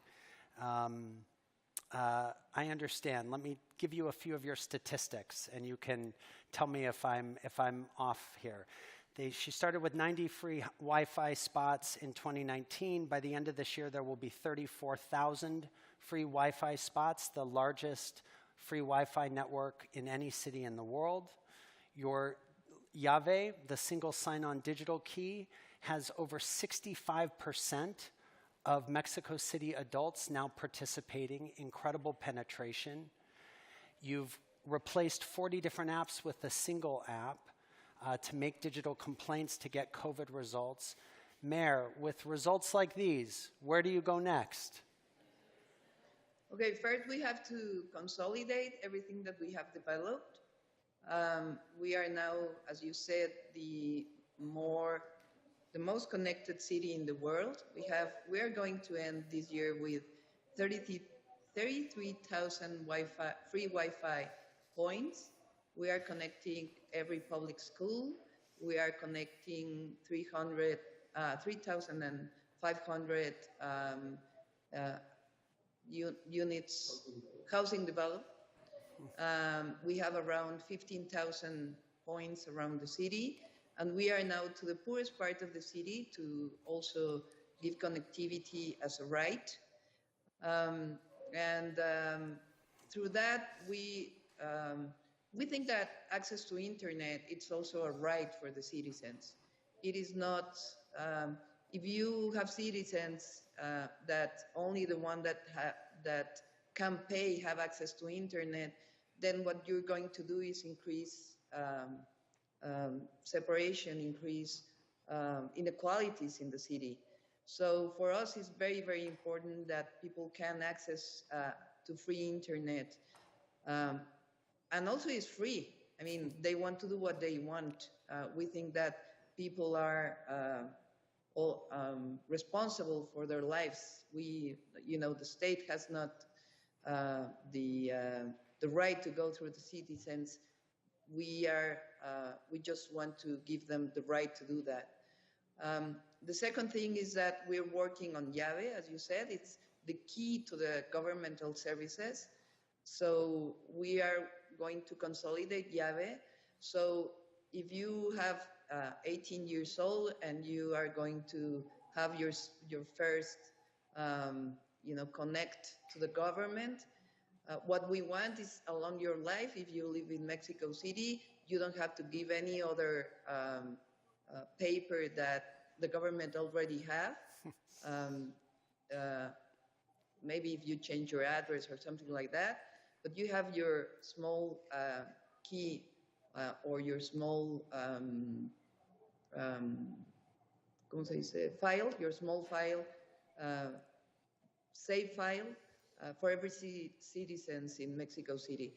That's going to be, a huge advantage for the citizens and for the government.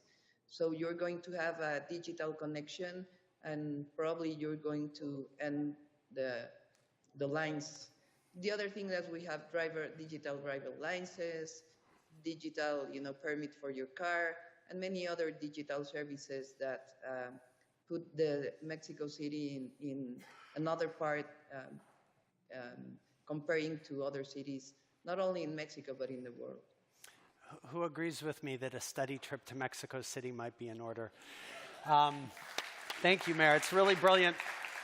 I'm going to leave you with one final question. We have a room full of people all committed to making their cities more innovative places and putting values at the center of that work.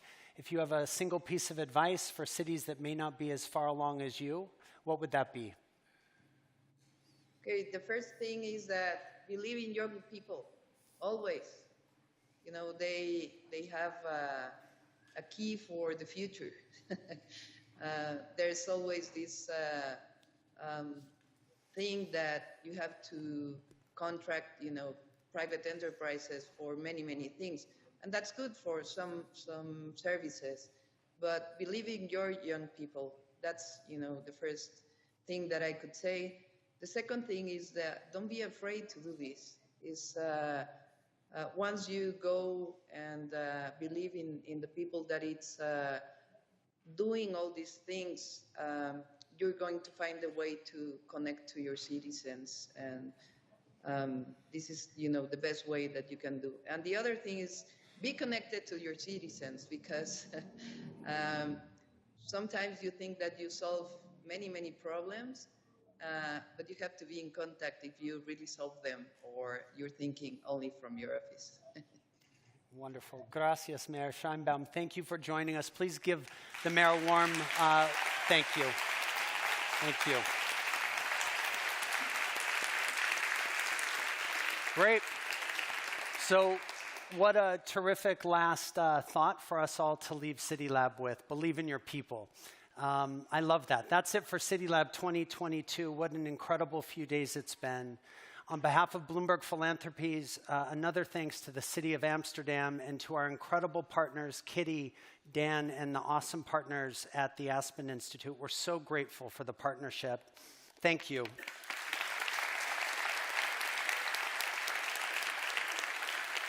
I want to give a shout out and a big thanks to Courtney Greenwald on the Bloomberg Philanthropies Government Innovation Team for her extraordinary work. And thanks to you all. Your participation has been off the charts. We've never had a full house at the end before, which is quite exciting.